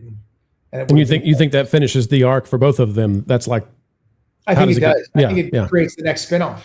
Yeah. Because there's no rules. How long does a Kryptonian / human baby mix stay in adolescence? Did they grow up fast? We could have rewritten the rules right there, and I thought that would have been a lot of fun. I imagine the terrible twos are far worse than normal infancy. You heard about the F and 4s, though, have you? They talk about the terrible twos, but they don't talk about the F and 4s. They don't talk about when the kid turns 15 or 16 either, especially for a boy. Ooh, boy, that's something. I think this is for you. Slap out 7 for 2. My daughter loved the 3 Doggeteers. Listen, I've done over 200 movies, so it's definitely for me. And the 3 Doggeteers was a lot of fun. This dude was just trying to make this kids movie, and you'll notice a lot of people when they have kids start making kids movies because their kids can be on set and the kids can enjoy them. The 3 Doggeteers was one. Was a lot of fun. 3 little chihuahuas that spoke. And it was just cute and fun, and kids loved it. So I appreciate that. Slap out. Appreciate that much. It's funny because when they try to denigrate my career and my life, they'll be like, "Oh, the guy who starred in the 3 Doggeteers, or Andy the Talking Hedgehog," and blah blah. It's like I don't. You can judge me on my work if you want to, but it's not. You're not hurting my feelings. They probably made more shooting that silly little movie than they might make in a year. Not that that's the be all end all, but I mean, also, my kid enjoyed it, and they would take it in a second. Yeah. I would compare Doggeteers to Supergirl right now. I think that's a fine measurement on profit versus loss. It's going to make more money than Supergirl. That's right. All right, we got 2 more. James All Day for $5. Mr. Cain, what was it like working with Denzel Washington on Out of Time? Denzel Washington is my favorite actor, and he was then. He had just won Best Actor for Training Day, and he had just finished directing Antoine Fisher, and I just watched him give the speech for Best Actor, a few days earlier before I got a chance to go audition with him. He makes everything look so natural and so real and so fantastic. Again, my very favorite actor. So I tried to shut my mouth as much as possible and listen to him and watch him and learn from him. And I think I did that. It was great fun. He made me a better actor because he would change lines and talk over me and do things that a lot of times they don't want you to do. You're not going to tell Denzel not to do that. And he was right to do it. And there's this one scene where it's a one shot. He's with my wife. He's having an affair with my wife. I pull up while they're inside the house. She forces him sort of out the back door. He doesn't like it. I come home and he's listening to me question her about where she's been all day. And then I start to get physical with her. And then he runs over to the front door, bangs on the door because he's the chief of police. And he's supposed to open it up. My character's name was Chris. He was supposed to say, "What's up, Chris?" You know, whatever, blah, blah, blah. But he opens the door and says, and we had been talking football nonstop because Denzel's a big football fan. And his son, David Washington,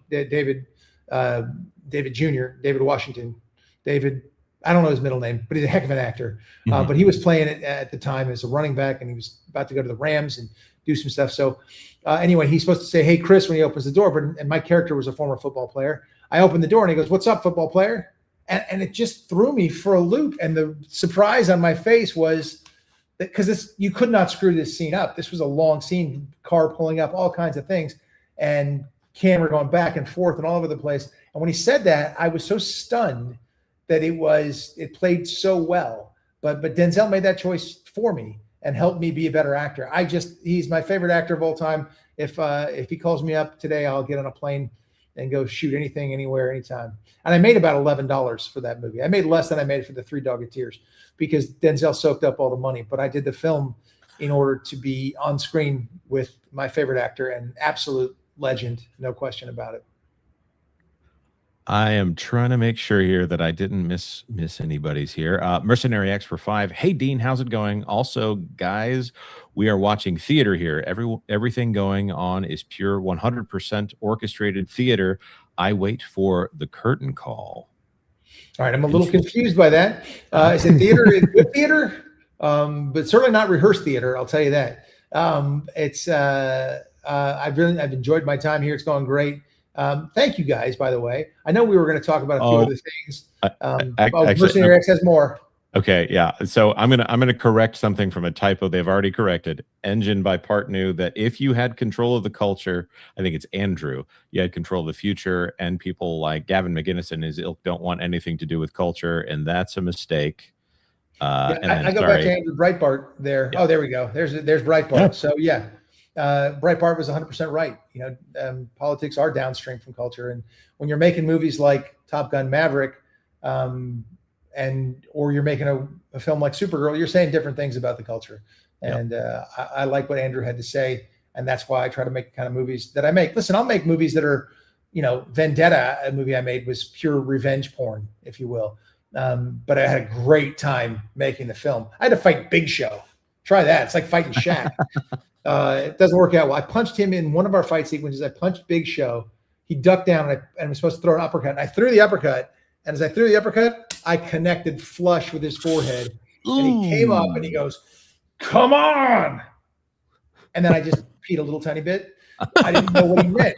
I didn't know if he meant like, "Come on, let's fight now," because you just hit me in the head, or he meant just, "Come on, let's finish it." He meant, "Come on, let's finish it." He told me after.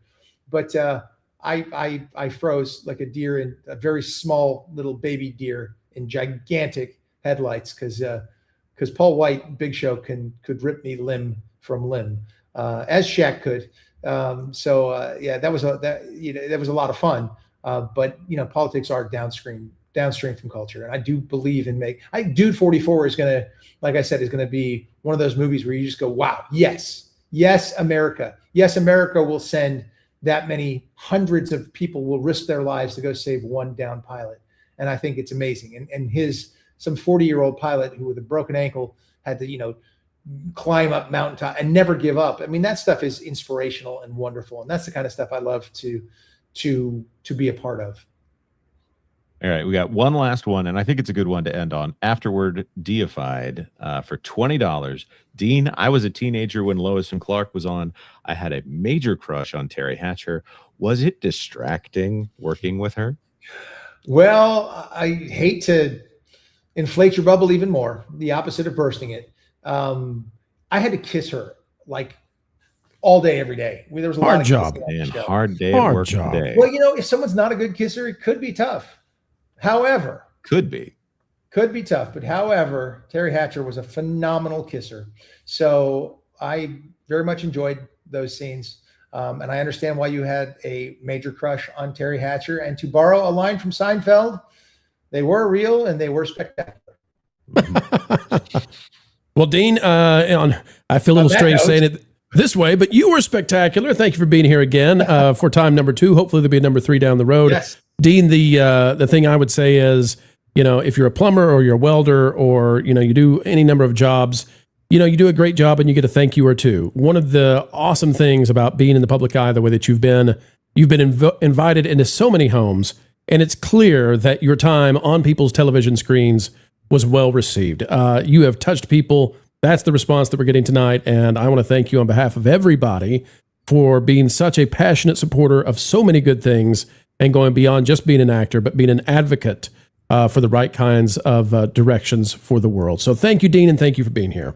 I appreciate the heck out of that sentiment, which is so funny because I get the exact opposite sentiment in Hollywood, which is who cares about them? They're not real. Yeah, well, they're not. It's not real, and their morals and their standards and the things that they do are. If a light was shined on that, ooh, baby, they project a different image than a lot of them actually live, and I try not to. I've made mistakes in the past. I've done some things I'm not as proud of as others, but that's a wonderful sentiment, and I appreciate that. I appreciate you guys so very much for having me on and letting me blabber for an hour plus, and I appreciate it. I'd be more than honored to come back on another time. It feels like home here. Oh, Dean, we're glad to hear it. By the way, I'm going to plug your podcast for you. Please. If you guys go over to Proud American Studios on YouTube, Dean's got a podcast called The Homeland that you should all check out. If you also, like us, like to hear Dean Cain talk. It's absolutely awesome. I've had an opportunity to speak to amazing people within this administration's cabinet. I spoke down with Attorney General Blanche, Tom Homan, my ICE director, my former ICE director. He's retired since. Todd Lyons. I've had Sarah Carter, the drug czar, on. So many wonderful folks. We have so many more to go. I'm shooting some this week as well. It's amazing to talk to these people, and I know so many of them, like Secretary Hegseth I know so well, and we're up there with that group that I'm with, some Navy SEAL Team 6 guys and some Navy SEAL, maybe not Team 6, but yeah, he was Team 6 actually. Wonderful counterintelligence guys, some HSI guys, just wonderful American patriots, and some CIA folks, and it's just a great bunch. And what we do is we celebrate the greatness of America. We talk about the things that the mainstream media doesn't talk about. And we celebrate the wonderful things that this country has done. Again, knowing full well that we're not a perfect country by any stretch of the imagination. We've done some horrible things, but we celebrate the good things and the reasons that make us the greatest nation in the history of civilization. Well, Dean, it's great. We hope people get over there and subscribe as fast as they can. Enjoy what you're putting out there. And Dean, you're the kind of guy, there's lots of stuff on the horizon, and we can't wait to support you in everything you do. Thank you for stopping by, and take care, sir, until the next time. Until the next time. Thank you all. Cheers. Later.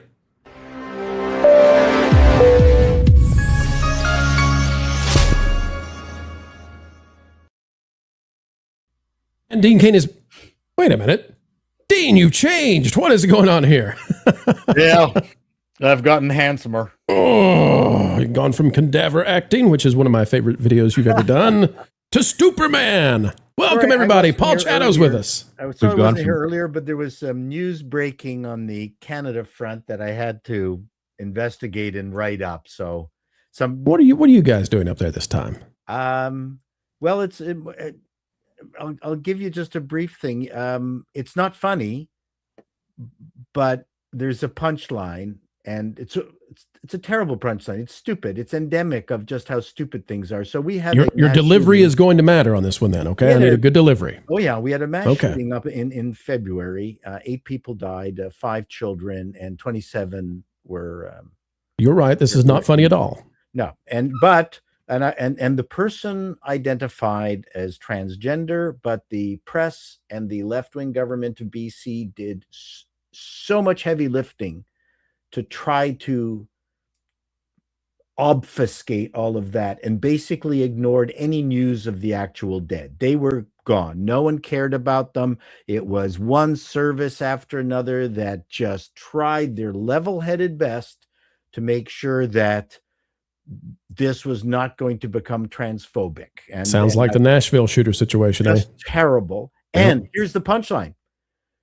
Today, the BC NDP socialist government announced they're suing OpenAI for causing I'm being too blunt about it, for being an accessory to the death of all these people, because the shooter was testing out ideas on OpenAI, and they did not contact neither the RCMP or the BC government to warn them about it. Now the BC government is going to spend millions of dollars on a suit they have not a hope in hell of winning, just so they can continue to not admit the truth. So right, to find a fake enemy. So I'm sorry I could have been here earlier, but I was so mad, so absolutely twisted out of shape out of this. I was doing research on it, trying to find the right words, trying to make sure that I had the story correct. But yeah, anyways. Well, Paul, luckily bringing such happiness into the gang, but this was a horrible story I needed to deal with. But I'm glad. Thank you for having me. Well, luckily, Paul, we're going to talk about the disaster that is the Odyssey. So we're going to lift your spirits. That's right. You usually bring me on so I can be a gay performer. Add jokes and say things, but I'm sorry I got caught up in that. We went from one superhero, that being Superman, to now Mr. Canoehead to weigh in on the nautical theme of the Odyssey. Well, I'm yes, I guess there's Latimer, Richard Latimer's. I read his version of the Odyssey. Yep. I did not read Emily Wilson's version. I hear it's skippable. It's made for high school students, apparently. Oh, they're the worst. The high school students don't need to be reading down to their own level. I mean, just honestly. Now, Jonas, we have many super chats, but we're going to go to the next story, and then we'll come back and get those super chats. Folks, we know some of you have gifted memberships and way more than we would ever let sit the length of time we have. But before we get to the next story, due to the way the program is working out tonight, I want to take a minute to say that we have lost someone tremendous, of course, in Hollywood. We alluded to this previously, but this was one that I heard at 3 a.m., I guess. And, what a way to wake up and be like, all right, well, what's in the news before I snooze some more? Oh, well, we've got this. We've got Sam passing away. And this is why, folks, this is the way I'm going to remember it, because, there's some wonky, weird AI, CGI stuff happening there in that position. But whatever. This was after he had announced that he'd overcome cancer, and this Super Bowl ad came out, and I consider this a heck of a victory. It's a shame that he passed away suddenly, but thoughts and prayers go out to the family, to the friends, and of course everybody who's going to miss him. What a vivacious person who everybody says was just generous behind the snes. So, yeah, absolutely. Can't have that. There's a reason that everyone loves this movie. I mean, and him. And actually, that commercial is pretty well received. A lot of people roll their eyes at things like that, but that one was actually pretty well pulled off there. I thought it was a lot of fun. Unlike Jonas, the next story. See, that's a segue. There's a couple that I really feel like I need to put up. All right. Well, you know what? I shall heed to our producer extraordinaire. Highlander. There could be only one for $50. Pope Pius XII excommunicated Catholics who profess, defend, or spread communisms and socialisms, usually don't have trouble with that word, materialistic and anti-Christian doctrines. The church still teaches that communism and socialism contradict Catholic social doctrine in the CCC. I've been listening to people lately who say that eventually there's not much difference between socialism and communism. I'm starting to be persuaded in that direction. Sometimes I think that socialism is just a more palatable way of saying communism light until the fight makes it that way, and then we'll go full commie. So I don't want to be offensive. Maybe there are some people out there who say, "Oh no, pro, it's a clear delineation, and socialism is different." No, I'm not sure today that word is being used in a way that lets me know what's different about it. Right. Well, would you? It's the same as saying Diet Coke or Chemical Coke. They're the same thing, but one of them is a lot more marketable. Solstice Studios gifted 20 WDW Pro memberships. Thank you, Solstice Studios. And we were requested on That Park Place Live earlier to play the shills, to release the shills. And we couldn't. We couldn't get the file over to That Park Place Live. So how about we make that up right now, folks, and we play, in honor of Solstice Studios, the shills today. At least that's what I hear. Wait, what? Let's go! Jabba, right? Oh no! It's a Sarlacc! Star Wars Outlaws pre-order available now. Guys, this is... Every time. We'll never get to that clip anymore. It's the fist sniffer every single time we cut to Lauren. The problem is it's like we've watched it so many times. These people are starting to grow on me. They'll do that. They'll do that. Like a fungus. Yeah. You need an ointment. A cream. Jonas, anything else? No, I wanted to get those especially. There's okay, perfect. There's so many things that we need to get to, but those in particular, I felt bad for holding back. So does anyone remember Unguentine? Remember what? Unguentine. I remember Ovaltine. I don't remember Unguentine. Is that a Pope or a deodorant? It's a salve. Is it an odorous salve? Really hated that joke. It's kind of lamb smelling. I've never sniffed a lamb. Smell like a lamb. I assume it's the lamb that you eat, not the. I hope Paul is not running around a farm somewhere saying, what is the smell of this critter? Where did this come from? Oh my god! All right, ladies and gentlemen, let's dive in before we get too weird. What do we got? Well, more weird. It's the Odyssey, and Hollywood is circling the wagons, trying to defend this thing, saving it at the box office, because Lord knows after Moana, they're going to do whatever they can to try to turn this summer around.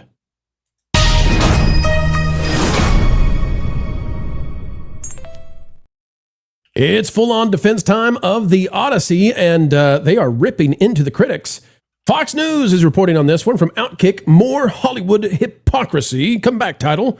Variety demonizes critics of Christopher Nolan's casting in The Odyssey.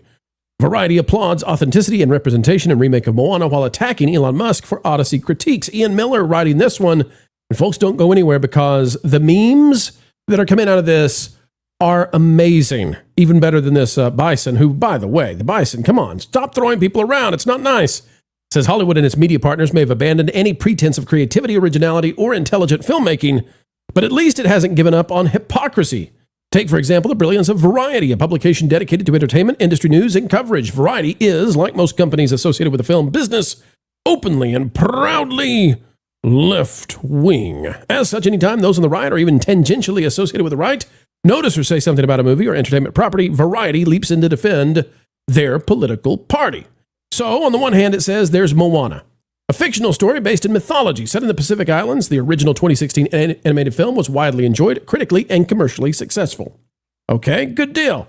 As part of their promotional efforts designed to help the film succeed, Variety posted a link to their story on X saying, Moana creatives on working closely to honor Polynesian culture and traditions and why representation matters in the live-action film, which would not, folks, make, I think, for a great book title. It's a little wordy, I think. But anyway, they wanted everybody to know that representation really, really matters for Moana.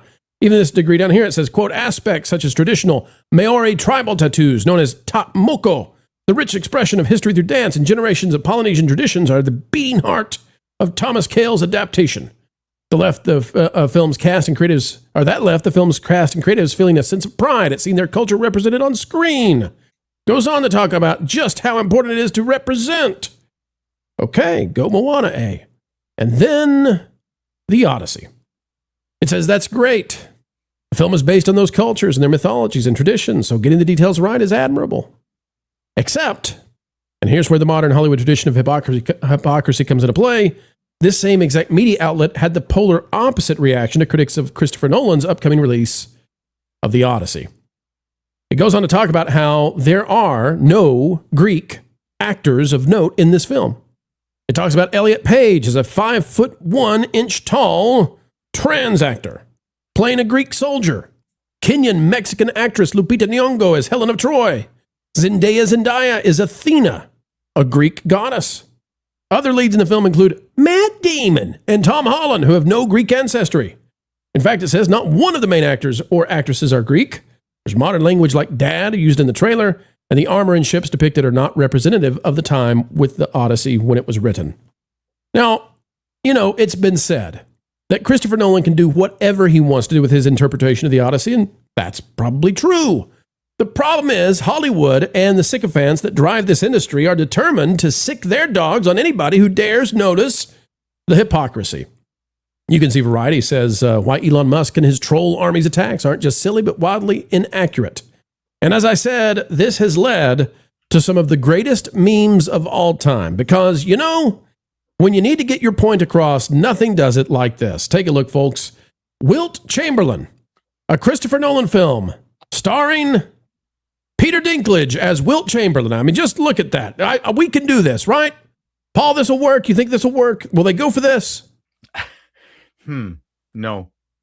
What about Kang Ji, starring, I'm all for this. Is it Samuel L. Jackson? It is Samuel L. Jackson. Kang Ji, Emperor, The Untold Story. I can dig it. Yes. So this only works one way. This is why the memes are so effective, is because this only works in one direction. It never goes in the other direction. Paul, I don't necessarily, cast who you want to cast, but it seems like the market, given the ratios, the dislikes that are happening right now, it seems to me that the market is speaking, and the market is saying, you're all about representation in all the other examples, and this example you're not, and we got a problem with that. What do you think about it?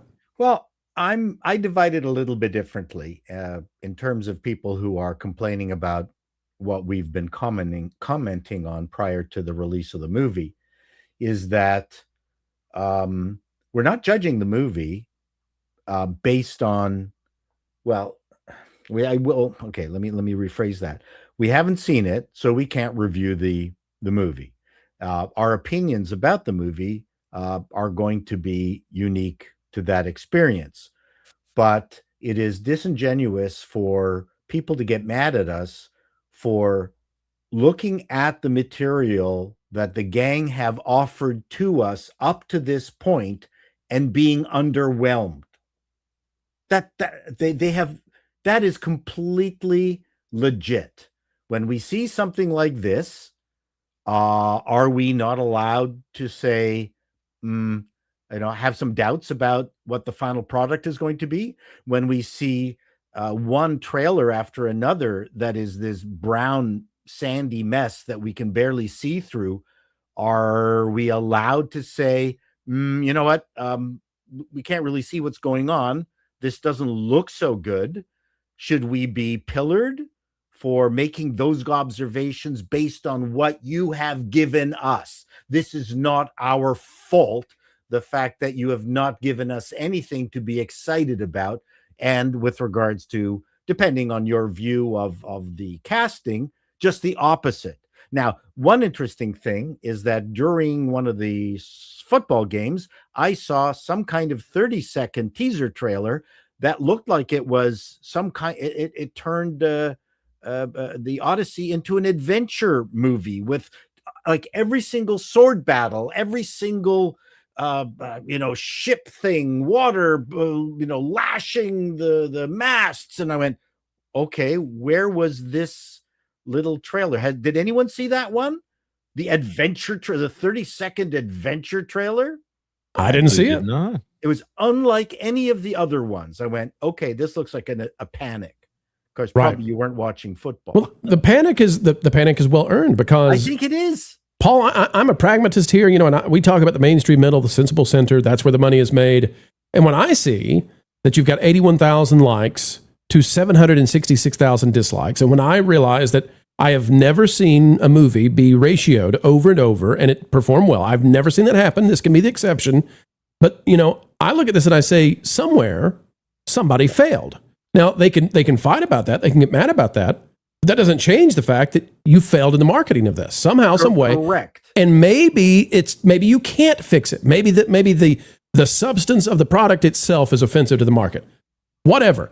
But somewhere something has gone wrong, and now they're just angry. It's a temper tantrum about the market. But they can call us irrelevant. They can be mad about it, but it's okay. This is just these are easy numbers. You have a 10-to-1 dislike to positive, and that's a huge issue for them. And that's for the trailer. Right. But it's been repeated. Like trailer after trailer, this happens over and over. Every time it releases, it's mostly negative. Yeah, and the trailers have been generally very introspective and soft.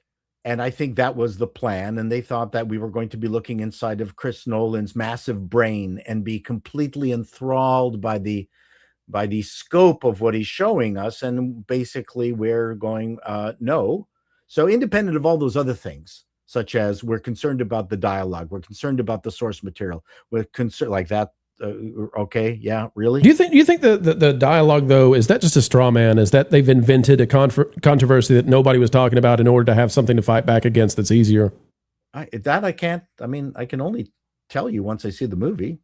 Yeah, and same here. I'm going to be very fair about it. I'm going to be doing a review Thursday night out of the theater. I'm sure you'll be doing a review as well, and I'll be fair about it. It may surprise me. It may shock me, and I'll say so. It doesn't do me any good to come out and lie about it because other people are going to see it, and they're going to make their own determination.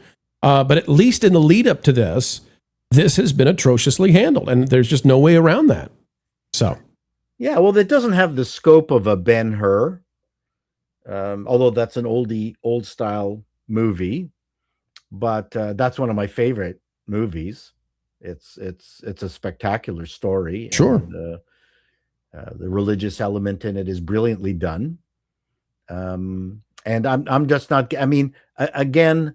Maybe this is a movie that cannot be subdivided into these kinds of bite-sized components. But like I said, that 130-second all fighting, all dancing trailer, I went, okay, where did this come from? Well, someone panicked and said, hey, someone needs to re-edit and put every single fight scene into 30 seconds. Well, Andy, I know you're excited. You and I have talked about this. Excited. Andy is very excited because he found out that Christopher Nolan has co-written a hip-hop rap with Travis Scott that will be in the Odyssey. And so Andy is very excited about that. Andy, talk to us about what that means to you to have representation of hip-hop in the Odyssey, but no Greek people. It truly is inclusive. I see that Christopher Nolan went painstakingly above and beyond to make sure Dunkirk was authentically filmed. Yeah. And it's a fantastic film, by the way. Because he's one of those old school British guys that, from actually descended from English people. And, but it doesn't matter when this stuff always goes one way, and you can't be a hypocrite about it. Like, look, I would love to see, as much of a fan I am of Yul Brynner and Charlton Heston, I would like to see something like maybe a Ten Commandments that looks more authentic, like Middle Eastern people playing those parts. But you can't say that it's wrong. Like John Leguizamo, for example, like no one else is allowed to play an Hispanic character, but he's allowed to play whatever roles he's allowed to get. No one's allowed to portray anything about any other culture that's not authentic. I mean, but you see it now with there's a voice actor who was very upset. He signed the whole thing, making sure that you're supposed to be representative of that character. But now he's upset that he's only getting parts for Asian characters. Well, he's Asian. That's what you wanted. But it's like, no, I just wanted the rules that benefit me, not that benefit or don't punish me for this. And I think that's what everyone is really getting upset about this. If you were to take, years ago you had that Romeo and Juliet with Leonardo DiCaprio, and they kind of set it in modern Los Angeles or whatever. All right, you want to do that? These stories have been redefined, retold, and put in different scenarios. Same story, but change things up according to the era and without the same names per se. But when you're trying to make something that's supposed to look authentic, especially when you have other examples, like, yeah, Troy had its issues, but dude, you got Brad Pitt, like, who really worked out hard and trained hard and did all that. And he has that scene where he just goes and stabs the big gigantic dude, and he has this epic fight scene with Eric Bana, and they both trained really hard. And then we get like the Elliot Page boxing scene, fighting the little short guy with pool noodles. Now look, I want to be nice about this because I'm generally a nice guy, unless you ask my wife. But you're 5 foot tall, and or 8. You're biologically a woman that doesn't have the bone structure, the musculature. You're going to last about, I don't know, 3 seconds on a battlefield, like, and you're just like knocked away. And it's not convincing. It's not convincing. You're right. And some of these things are jarring because people inherently understand things. There's stuff that you pick up just because you're a human being, you live in the real world. And when things stand out like this, if you were to make a version of the Odyssey, but you change the names of the city-states and whatnot, and you set this thing maybe in sub-Saharan Africa where it was a village being attacked and all that, and you want to cast Lupita Nyong'o, fine. Personally, I think she's a pretty lady, but Helena Troy, she's not Helena Troy. She doesn't match the description that Homer gave us. And then she comes out and doesn't do any favors to this thing with, like, mouthing off about, like, well, why didn't Homer put more women on screen? Well, let's see, genius. There was no screen back then. It was a play. It was a poem that was written and people made plays of later. And you're trying to judge this by modern standards, your modern standards. If this had happened at any other time, it might not have been as big of a deal. But I think right now everybody is just so fed up with this endless repetition of the same narrative being shoved down your throat. And I think a lot of this is done for Oscar buzz because he ticked all the boxes that he needs to make sure that he qualifies for an Oscar. You know what's a fascinating thing about this? The director of Moana is Thomas Kail, Tommy Kail, as he's been referred to in all of the interviews for his first big Broadway production. He was the guy in charge of Hamilton with Lin-Manuel Miranda. And not that I care at all that it's like one white person in the entire cast of Hamilton, but it's not exactly the poster child for representation either. I think Hollywood has a real problem with figuring out what diversity means. Lauren, when diversity means that you don't have a single person from the geographic region that you're representing, what they're essentially attempting to do is they're attempting to have some sort of percentage of people groups that they don't feel is well represented maybe in like Southern California, but that doesn't work when you're going to places like, ancient Greece. I mean, that just doesn't work. We got to have this type of person. We got to have this type of person. Excuse me, do we have anybody from Uruguay on this movie? Get the Uruguayans. It's like, this is just it's just a sham. And Lorna, they may be chasing awards, but the issue here is now they're attacking the folks who are just pointing this out. And what I would recommend to them, and I don't know what you'll say about this, but I think they're reaching, what would we call the giga Barbara Streisand effect, because when you poke your finger in the eye of the 10-to-1, right? When we look at that ratio where it's 10-to-1, say they're not happy, they're not pleased with this. When you go after them and you attack them, good luck with that. Good luck with saying, oh, the 766,000, that's Elon's troll army, because that's how you get into Last Jedi territory. That's where you get into the point where the audience actually says, screw you, I won't watch it, I won't tune into it streaming. You've gone too far now. You've actually made me angry for pointing out the obvious. I think the issue is they're engaging disingenuously. It's like, I tend to have the opinion that I don't care if you do race swaps generally, because we have actors of different nationalities play characters of different nationalities all the time. And I think that a masterful performance can elevate a part.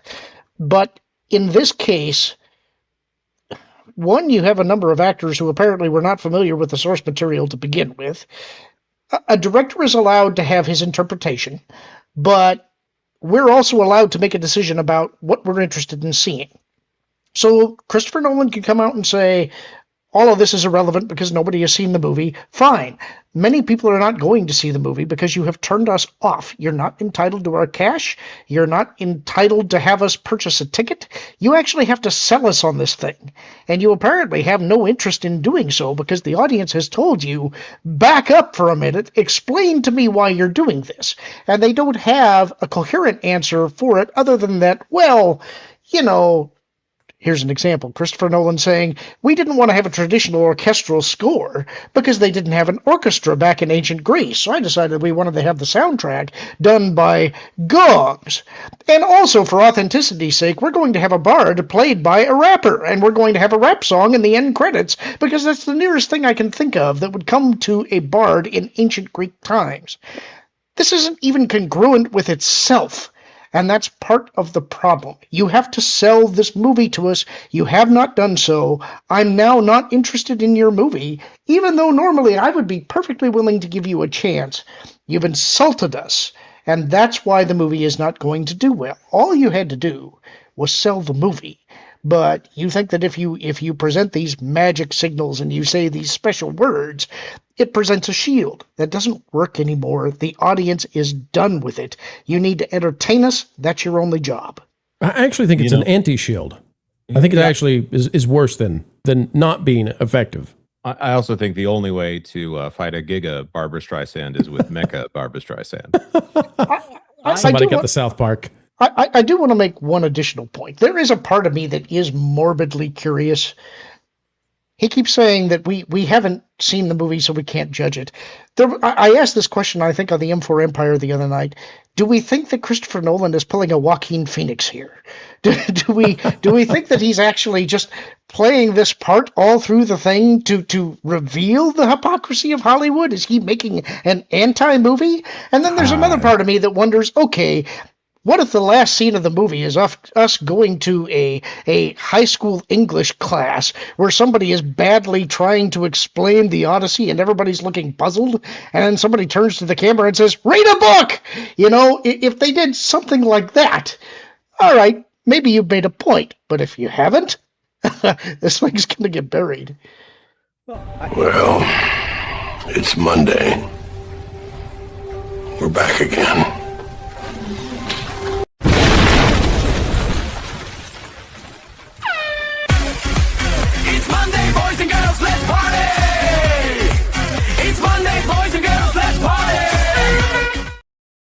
Paul, what were you trying to say before you got interrupted by the crazy? Insults are taken, not given, per se. I think it's fair to say that what we've been given is confusing. So if this was the Baz Luhrmann version of the Odyssey, we'd have a much clearer idea of what it is, or This is the argument that I was actually making last week, which is that, okay, if you're going to do that, then call it Christopher Nolan's The Odyssey. Or maybe more appropriately, Christopher Nolan's Emily Wilson's The Odyssey. And actually show us more of the wacky crap in the trailers. Sure. Don't confuse us. We don't really know what this movie is. I think that's problematic. And like I said, if the stunt casting is on the Baz Luhrmann or the French director who did The Fifth Element, Besson. If it's a Besson thing, then at least we'd be really clear what we are in for. Okay, that has been the biggest fault of this campaign, and like I said, I am not going to, don't insult me by telling me I've got the movie wrong because you gave me a crappy marketing effort that I don't understand. I think I fully understand. My understanding is I have no idea what this movie is. Right. That's my understanding. If they hand you a menu and you read the description of the food item and you don't like it, it's not for them to say, well, you didn't read it correctly. I agree. And to me, I know, and I mentioned it someplace else. It's been a kind of a smokescreen with Lupita and Elliot. I don't like the Matt Damon choice. I could be completely wrong. You know, to me, he's not star quality. I don't think he can carry a movie like this. He's no Kirk Douglas. Matt Damon. I think I don't know. the heavy Boston accent was quite the choice too. He did save China twice. Did he? In which movie? One was Great Wall, and then I think there was another one where he also saved China paradoxically. So, anyways, I mean, I'm looking at the cast. What's her name from Devil Wears Prada? Anne Hathaway, and as no Ann Baxter. I mean, these are people that lit up the screen in their day. Not that these people aren't good actors, but you want to go see a movie and you want to get the star treatment of it. Right. And I'm just not getting that. You know, I'd rather watch the Armand Assante one again, where Vanessa Williams played, I think, Calypso. Is that the one in the? I forget that it's some C name, but you know, there are reasons to watch that one. It's a lower budget, it's a little cheesier, but I know I'm not being insulted. They're trying to market to me, whereas this one, it just feels like they want to teach me a lesson, and who wants to sign up for that? Well, I mean, if you saw I, Claudius, Helen Mirren was sexy as heck in that. Like, holy smoke, sexy. And I'm not seeing any of that in this. I, Claudius was cheaply done. That was a cheaply done adventure. But everyone's had that English accent, which made it sound, Roman. This feels to me like it's being marketed as Gladiator using Elliot Page, and I don't know how you market, to that crowd with Elliot Page. I don't, and Lupita. I don't know how you do that. But without irony, I don't know how you market that movie with Elliot. No irony. So, well, right, you market it with Russell Crowe, who is a legitimate star. Yeah, I mean, the first Gladiator was brilliantly marketed, but. Again, Russell Crowe was the star. He carried the film. Is Matt Damon the equivalent of Russell Crowe in his prime? We're going to find out. I guess we will. Yeah. Jonas, we are super stacked on super chats. Let's see what we've got. 38, and some of them have been waiting since the beginning of the show. 742, one of them. I feel really bad. Chief William Schweikert for $10. Today is the anniversary of the death of Grant Imahara from Mythbusters, and Star Trek continues. And we remember Ralph Mantooth and the role he played as one of the first EMTs. Rest in peace. Was he on Emergency? Yes.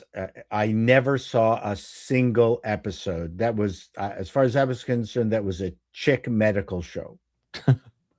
In school, the women were all over Emergency. I didn't know a single guy who watched Emergency. And the Grey's Anatomy of your day. Yeah, Grant Imahara, amazing. Yes, correct. And what a talent that he was. May he rest in peace. Same for Randolph Mantooth. Eric Stratton for $10. I hate to break it to you, Pro. Someone in your ranks actually hates the movie Lethal Weapon. You'll need to do some sleuthing to find out who and why. Who hates Lethal Weapon? Thorne? Funny movie. They were saying it was you, Jonas. That would be a gross mischaracterization of me not being able to be on the Monday Hangover today. Oh, I see. You're bringing drama in. Sorry, Paul. Drama. You're bringing drama in from other channels now, are you? I prefer drama. Drama. So here's the thing. I bought a copy of Lethal Weapon. And then I started playing it. And then it was at that moment that I realized the only time I had seen Lethal Weapon was on network television. So I had it was at that moment he knew he blanked up. That I realized I needed to wait and watch this at a time when the kids were not around. So Kenneth LaRock, member for 31. Good evening. And good evening to you, Kenneth. I actually have a question for you guys. Did you guys see the Joel Cohen version I was going to say, what an unfortunate name. Yeah, I know. Macbeth with Denzel in it. Yeah, so there we have. Oh my God, a black man is playing a white character. Oh no! It's not a black man. That's Denzel. That's a whole different. That's a whole different ball game. That's sorry. Greatest. And he so does anyone it with offended by that? No, it's Denzel. What are you talking about? Right. No, but you know what I mean. I know what you're talking about. But This is why I'm saying that I don't hang my head on the race swap thing because an actor can elevate the material. I mean, Denzel can play Laura Ingalls on Little House of the Prairie. I'm going tomorrow. What are you talking about? And that's my point. That's exactly my point, is that this movie confused. The promotion is confusing. If Lupita actually is the right person, and we find out in the actual movie that it works, they've done a very bad job of letting us, giving us any clues. I don't think that's the issue. It's that when she's doing the press for this thing, she's saying, "How do you feel, Homer, about the fact that you didn't center women in this narrative? When you've got Penelope, Aphrodite, you've got Calypso, all extremely strong women, and Helen is sort of a footnote in the story. She is the causal event of the story, but she's not a major presence in the play. It's obvious these people don't know the story that they're in." Yeah. Yeah, she's supposed to be a young idiot who falls for another young idiot. Yes. And that's actually quite central. The idea that Agamemnon is that so is that, who was Brian Cox's character in Troy? Was that Agamemnon? Yes. Yeah. The fact that he's just looking for an excuse to invade. It's not really the idea that they're that offended at Helen being stolen or taken or whatever. It's there are greater political powers at play than this excuse for a war. So sounds familiar. Yeah. Patrick Ganaway also for $5. Rest in peace, Ralph Mantooth, Emergency, and Sam Neill. I'm not sure if we got it earlier, but I wanted to say thank you, Patrick. Packing Protons, I somehow missed this one. For $20, Smallville would have been fine with 5 seasons. Witch Lana, Mrs. Lana Luthor, and many other forgettable storylines once Metropolis came in was the doom of that show. They also didn't tie up loose plot lines. Season 3 of Smallville was amazing, and season 4 of Smallville is part of the complete collection in the box set. Well, I tell you what, how about we say thank you to Packing? I'm going to click a button. Things are going to happen. I don't know what's going to happen. Okay, that's easy enough. We can handle that, eh? How embarrassing. How embarrassing. What an unprofessional show. Wait, no, this is the pro show. What are we talking about? Packing? To say we're sorry that this sat for so long, how about we play your clip?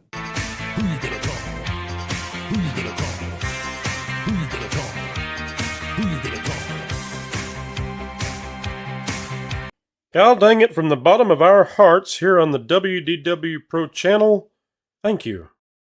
Thank you. Bad News Badger gifted 5 WDW Pro memberships. Always good news from the Bad News Badger. And for 50 Danish crowns, I have a picture of Jonas and Wilton holding hands on my nightstand. Fall asleep to their comforting embrace every night. And also, the sound of, you need a little recording of me saying, "Good night, Bad News Badger. You did a good job today." In the rain. Easy.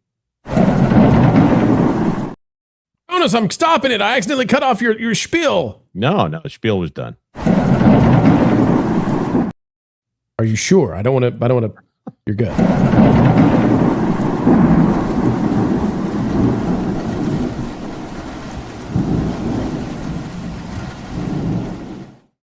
And then Ominous. for 50 crowns more, I have a pitch to Hollywood. Film title, Nelson Mandela, a biography starring Chris Hemsworth as Mandela. I love this idea. Let's get the memes ready to go on that one. Yep. Sponge Boy Me Bob for $5. Yeah. Sam Neill, Dr. Grant of Jurassic Park, passed away today. Rest in peace. Amazing movie, amazing career, amazing talent. Patrick Ganaway gifted 5 WDW Pro memberships. Thank you very much, Patrick. Thank you, Patrick, who is definitely not Henry Cavill. Professor says pay no mind. Definitely not. Not Henry Cavill. Archer Merchant, member for 5. Zaslav would pull Willow season 1 with Lantern's shelf. Okay, so I'm going to talk about this tomorrow on the Pro Show. We're not going to talk about it tonight, but it's going to be tomorrow. This nonsense where Warner Brothers is trying to bury Cosmic Book News for daring publish a scoop that appears to be true. This needs to be called out in full force. We'll do it tomorrow, but this is absolutely nuts that because Cosmic Book News, accurately it seems now reported, they're going to Kevin James this thing. Warner Brothers is striking them down on their social media platforms. No, it's not Kevin James, Kevin Smith. The King of Queens demands your head. That's right. Paul Blart, Green Lantern. I've done Paul Blart, Green Lantern. I am here to observe and report what you've done. That's right. That's right. We need backup.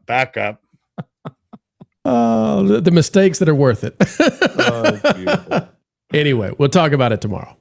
Lord Matawig for $5. Wouldn't be nice if Paramount Warner Brothers moved to Texas. I'm thinking about moving to Texas myself. Man, that report from CNBC about the worst places to live, that's the top of the list for places that Paramount could go. And it's the top of the list of places people are moving to. So it's like, well, what were their worst places? Like Tennessee, Texas, all the places that people are fleeing from. California that's funny. to A lot of people are coming to Texas. Apparently, Tennessee, diversity and inclusion were part of their metrics. So they, the fact that they're lacking.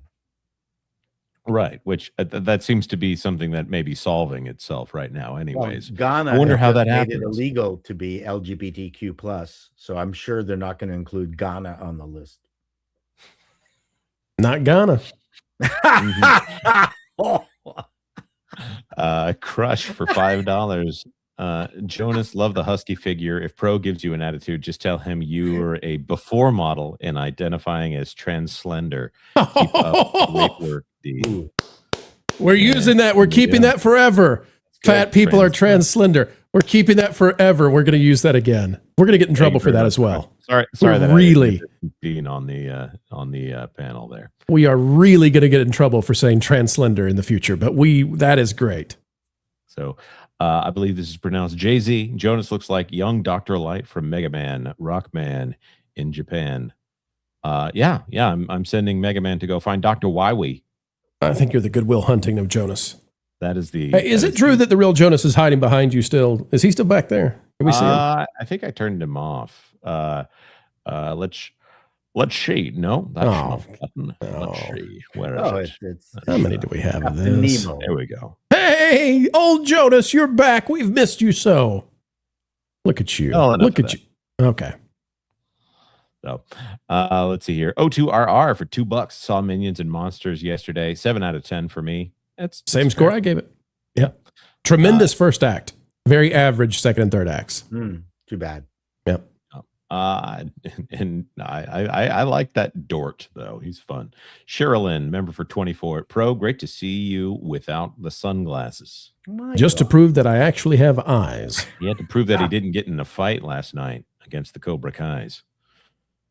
Retro Meister for $10. I called it last year. Supergirl would be the new Captain Marvel of DC in the case of pushing feminist messages and attacking the fans. I'd rather watch Superman the animated series with Kara and Lobo in it over Super Skank. Well, it's the worst performing DC film ever in terms of tickets sold, and I would say that is that's going to make James Gunn's time pretty short here. Paul, any thoughts on that? We had Dean Cain on to talk about it. If you were advising at this time, Paramount Skydances, they take control. James Gunn probably has to go, but do you restart the whole thing again? Do we do more origin stories, or what do you do here? Wow. I mean, they've already burned through so many opportunities.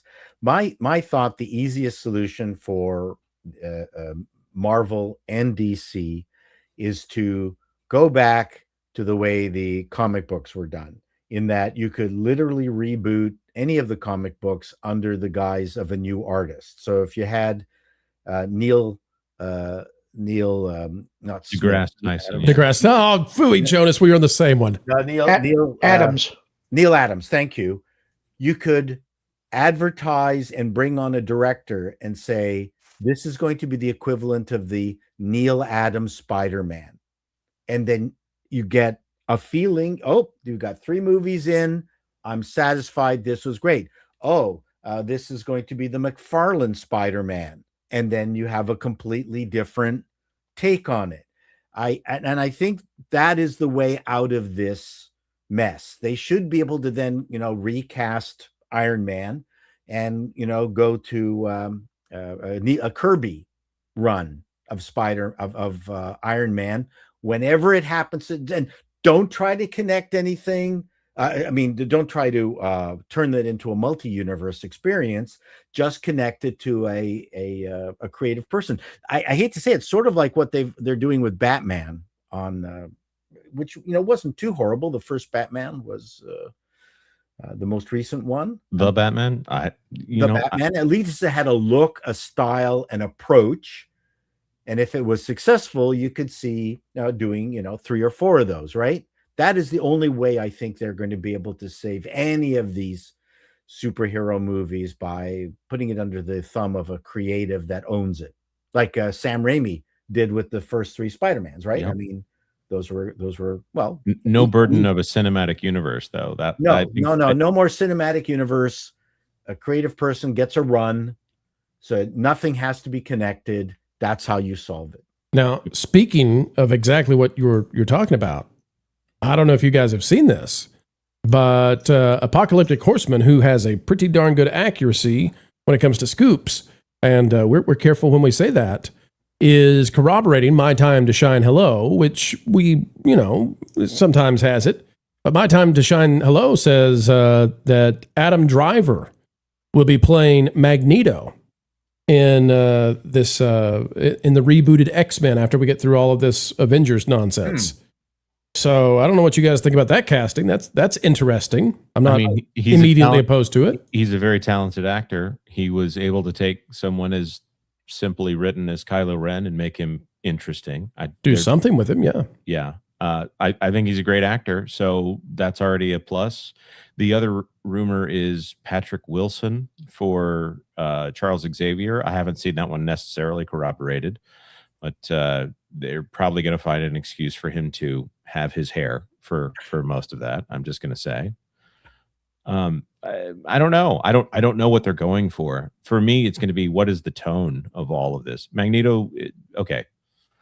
Magneto's going to yell at people a lot. He's going to bend some steel. Yep. With his mind. Yep. Bruce Newhouse for $5. Make this Supergirl the Bizarro Supergirl and Sydney Sweeney the real Supergirl. And Bruce Newhouse, thank you for that. And then with the rebuttal, Con Knowles for $2, Sydney Sweeney should be Power Girl. That's more appropriate. It is, and it would be inappropriate, which is, I think, the point. Joppy for 200 Swedish crowns. The Supergirl movie wasn't a Supergirl movie, by the way. It was a different movie wearing the skin, so to speak, of Supergirl. It didn't add to Supergirl as a story. It only tried to replace what is supposed to be Supergirl. I fully agree.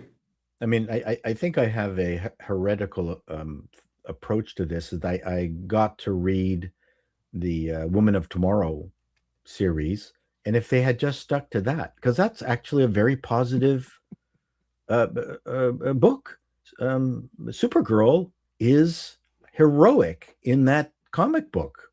I don't understand why. Is this the one where the writer director didn't even know how that ended? Is that the same story? Quite well. They ended it differently.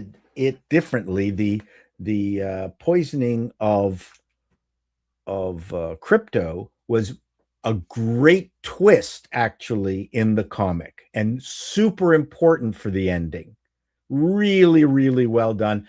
And also the ending with regards to throwing Krem,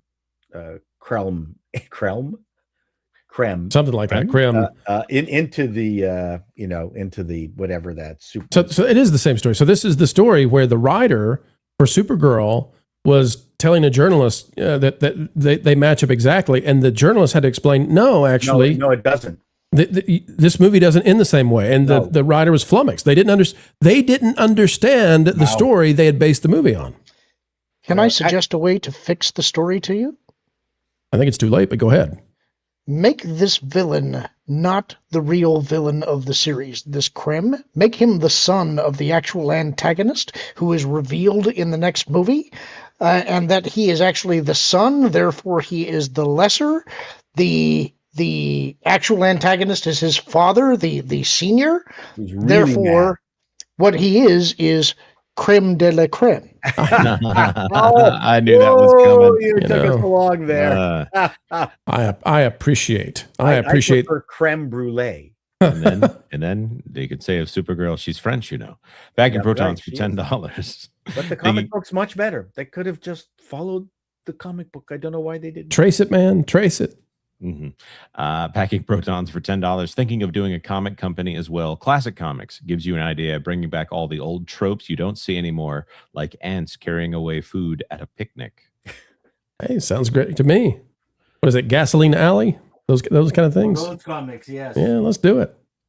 Kalith or Keyleth Light for $10. It went from us having to figure out who the villain is for them to tell us who the villain is, and then if we don't like the villain, they tell us we're the villain. Clown World.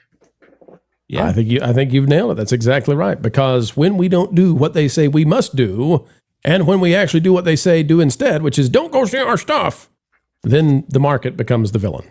Right. Like we believe you. Yes, when you tell us this is not made for you, fine.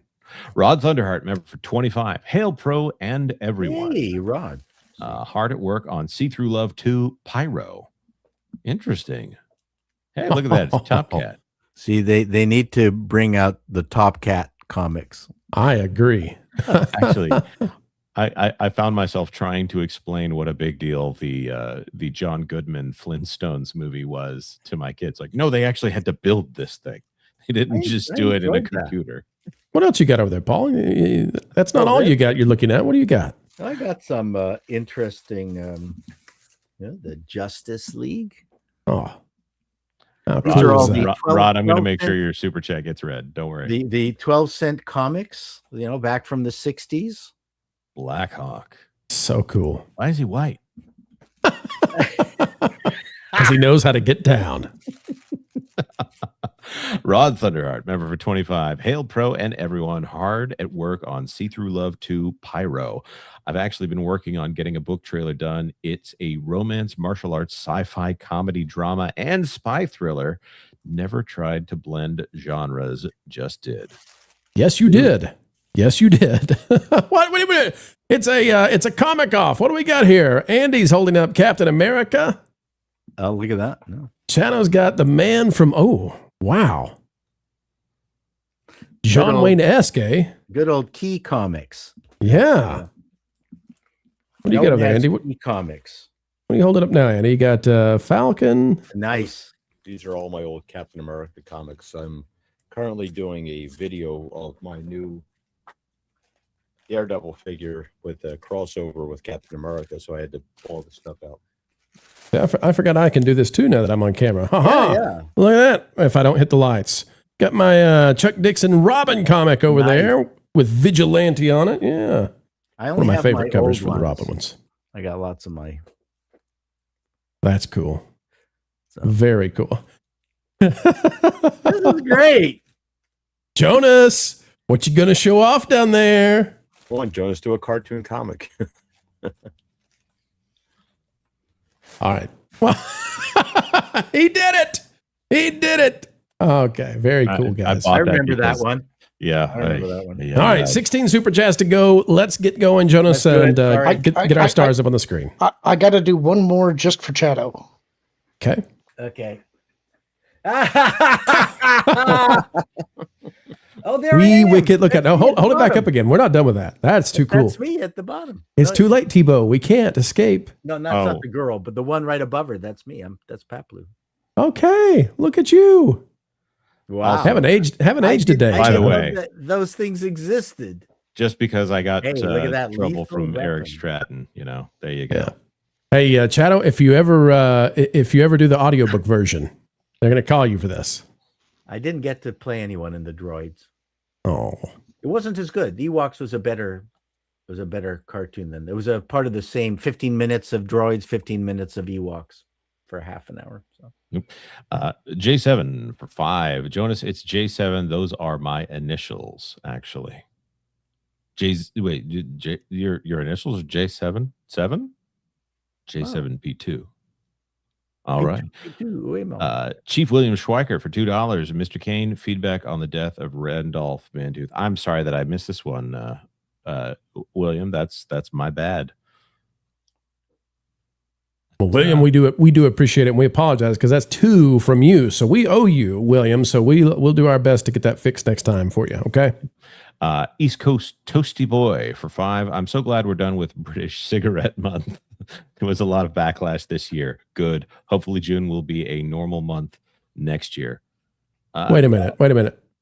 British in England. Think about it. In England, right? They it's call like cigarettes. a bundle of Oh, yeah. I know what that is. Yeah, the Liberal Party is in day 40 of having cigarette month. That's right. Day 40. I love these euphemisms. That's right. Sponge Boy Me Bob for 5. There you go. Anyway, question for everyone here. Do you think Hollywood will actually change its ways, or will they just let their studios burn out of ideological spite? I think they're going to change no matter what. I think that's happening in the next couple of years. Yeah. Yep. I know Lauren disagrees, but I don't see how. I think the whole system's going to change over the next couple of years. I think the great thing is that Disney proved that it's not just an ideological issue; it's also a talent issue. True. I think it's actually too late. I think that they have missed the window to change. Okay, still going to change. Yep. Detroit is a change. Shoo. Stephen Roth for 5. Just a blank super chat. Thank you very much, Stephen. Sorry if you meant to send something in there. Paul 12,000 for 2. Super Troll sent us via secret tunnel. Hi all. Super Troll? Super Troll. And did you see what they came in with, Jonas? No, was it a raid? Yeah, came in this thing. A Trojan Honda Odyssey? Yes. That's funny. Early still revealed from Nolan's The Odyssey. Honda lost out on a huge cross-marketing opportunity. You're just so funny, Paul. You're just so funny. I came up with it. I went, why hasn't anyone thought of this? I got to say that's going to be a rough ride. Yeah. Yeah, it is. What? No, the Odyssey is a very reliable vehicle. What are you talking about? But it didn't have the Michelins on. Yeah. The FDM for 5. Dean, I'm an adoptive mom, and we are the blessed ones. This came in after we had already done the cutoff. FDM, I'm so sorry. But adoption is amazing. And I have people in my family who have adoption stories, and we've taken on people in our family that are not biologically ours, but they are ours. So God bless you. So, Jobby for 50 Swedish crown. Teenagers rebelling against their parents is part of their natural development. It's the start of the journey to independence. Yes. True. It's how they manage to make you be willing to let them go after how much you loved them when they were 3, 4, 5, 6, 7, 8 years old. And then they become so obnoxious. You're like, fine, you little cesspit of cruelty. Get out of here for a while. Yeah. It's also the importance of the community that when they do start to wander and challenge, that they also have a good support system that is not trying to, destroy them. We all saw what happened in Teenage Mutant Ninja Turtles, right? Mercenary X for 5. I finally send off for Sam. The Raptors finally got Alan Grant. He will be missed, but not forgotten. I saw a video of a tomb or a grave, and the T-Rex was laying beside it like a little puppy dog, and I thought that's the right way to say we're gonna miss him. What's wrong with the Raptors? Nope. Well, I prefer he not be eaten by raptors in my final image of him, but clever girl. That was Muldoon. Man, they got a history of. Can I read this one, Jonas? Characters. Sure, go ahead. SpongeBob me boy for 5. Homer has been remembered for thousands of years and will be remembered 1,000 more. The PETA will be forgotten, perhaps in her own lifetime. Woohoo! That's wonderful. Detailed double for $2. Charlie's flat-haired Calypso, mind out of Gutter Pro. Mine's not in the gutter. I'm being good. Yeah, Charlize Theron is she's a pretty good looking woman. Cider House Rules. Yeah, was she in that? Yes, she was. What was the analogy there that they were trying to say about people who don't live in this house make these rules? It was so difficult to comprehend. I was of a certain age when the entire screen was filled with Charlize Theron, and in particular her buttocks. And I said, well, how about this whole cinematic experience, eh? I didn't realize that was in that movie. Stay on target for $20, giving us all advice that we should heed.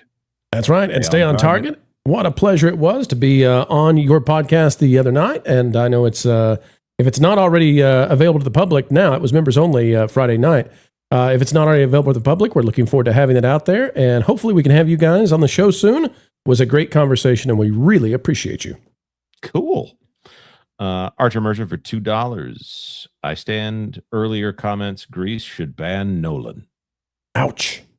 No lamb for you, Nolan. Back to the lambs. Yep. Cyrano for $2. Betting Lauren has the Marvel Star Wars original. You'd actually lose that bet. I do not. The one with Jabba the Hutt being like a very tall yellow alien. Well, I thought that they actually depicted him as the human actor in the fursuit, but I don't actually have a copy, so I can't verify for sure. It'll be funny if I knew something about Star Wars that you didn't. Yeah, it's very possible you do. Verify. There's always someone. Yep. And unusual. I'm just mad about me.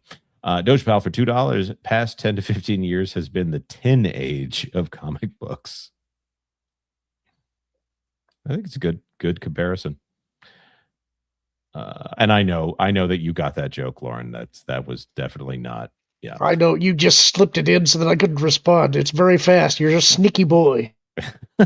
Stay on target for 20 more. So $40 for this super chat, essentially. Loving the Eye Reveal Pro. Where's the monocle? Speaking of comic books, what is the best Star Wars comic book? Well, before we answer that, because Lauren will have the definitive answer here. Before we answer that, I do want to say why I decided to take the glasses off. Not like it's a huge deal in the world, but it's strategic. So we've got, of course, Dean Cain was just on tonight. We've got Eric Metaxas coming on Thursday for the Pro Show. And I just thought, it's going to be a little odd if I do a one-on-one with Eric Metaxas and I'm sitting here wearing the sunglasses. I don't think that he does that kind of a thing. So maybe Monday night we just go ahead and, say, I'm a real boy. I've got real eyes behind here. And so a little bit of strategy. In terms of what is the best Star Wars comic book, well, Lauren, what say you? I mean, there's so many great ones. Yeah, I don't think you can narrow it down to one. If I was going to pick a particular series that I thought was the best, it'd have to be Knights of the Old Republic, John Jackson Miller. Cool. There you go. Lauren speaks with definitive answers. I had sort of. an issue of Rogue Squadron that came with Kellogg's Frosted Flakes, and it's the best one ever. It's great. Yep. Mercenary X for $5. Sorry, Mercenary X 21. I never saw droids on TV. Only Ewoks was ever played in my area. It's the one show that got me into Star Wars. I have 2 Ewok movies and Christmas special. Have the DVD on the Ewoks special. Had to download. So there may be a place where people have archived a. Wait, never mind. Disney Plus has an unusually high definition restoration of the 2 Ewoks movies. Yeah, that's how I'll say that. Oh, someone at Lucasfilm took the time to remaster the Ewoks Caravan of Courage and Battle for Endor and put them on Disney Plus. So, shocker to me there, by the way. So Mercenary X21. It looks like Paul Chatto got you into Star Wars. Not that George Lucas guy. I think that's fair. That is the end George of the super Lucas chat. Probably did it. All right, ladies and gentlemen, Disney has invested something like Disney has invested something like $100 billion. $100 billion, which is, I mean, we're talking about a huge chunk of its entire worth. I mean, Disney is what, valued at 150-ish, Jonas? Is that about right? 170 the last time I checked. What's the stock price at? It's pitiful. $100 billion they've invested in one part of their business to try to make it be a big deal. And now major financial analysts are all declaring, hey, Disney, you need to drop the whole thing. Folks, what are we talking about? Well, we'll tell you on the other side, but let's just say, what's that, Paul? I bet you it's Disney Plus. Darn it, Paul, you're just so good at this.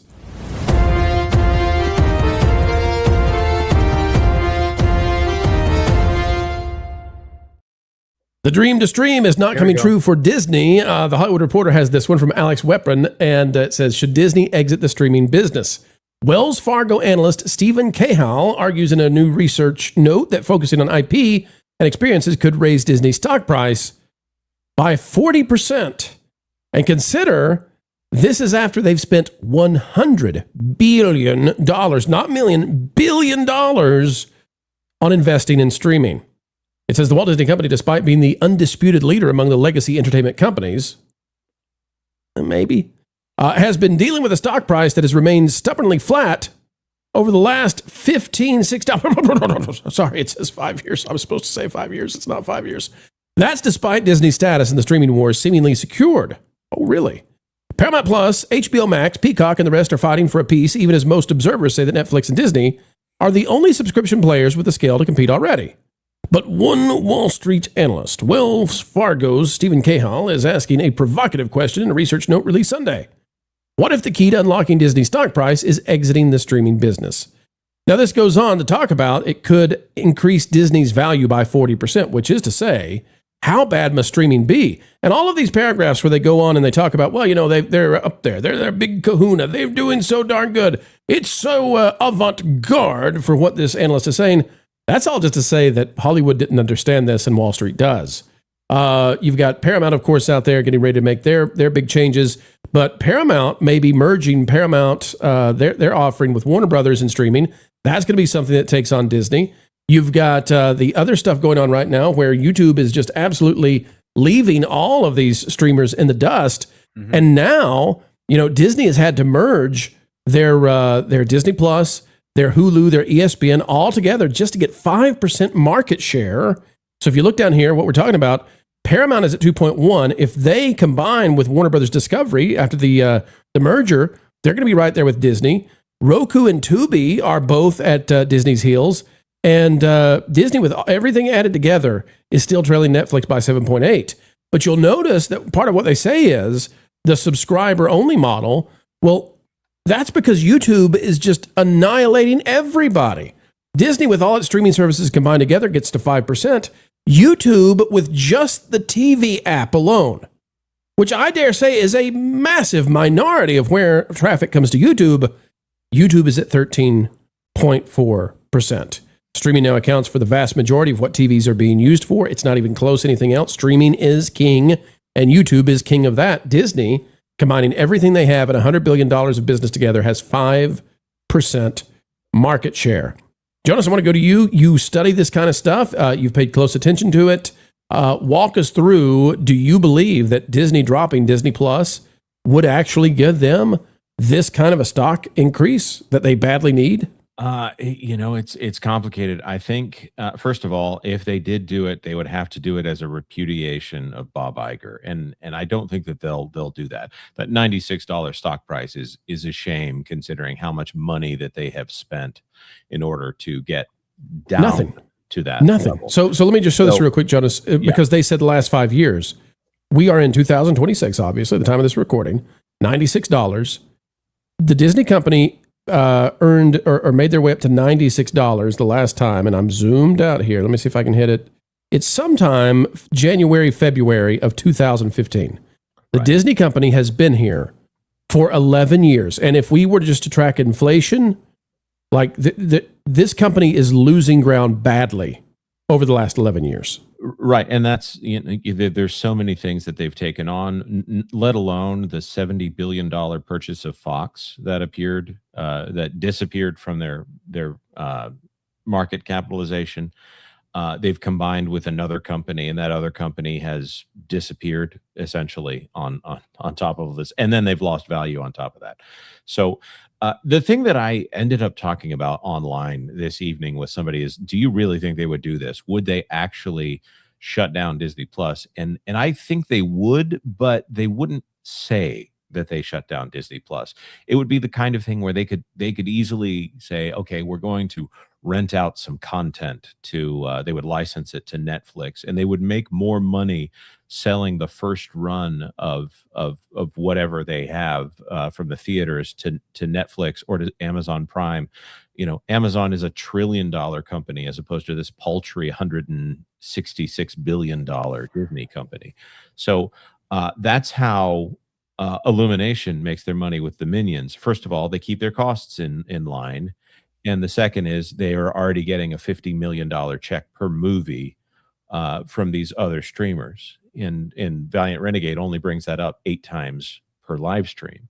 So if they were to actually give up on Disney Plus as this is the place where you watch Disney content, they could allow that service to be profitable for what it is by allowing their material to make money on other platforms, because Disney Plus is not going to make its money back for another 10 years. And the only reason they're talking about Disney Plus being profitable right now is because they shimmied off the nameplate Disney Plus and they stuck it in front of the Hulu name and said, oh, see this thing that's this parade that's already in motion, we're going to put Bob Iger right in front of it and pretend that he's the Grand Marshal. And how much did they pay to get a hold of Hulu? Minimum $30 billion. So heck of an investment.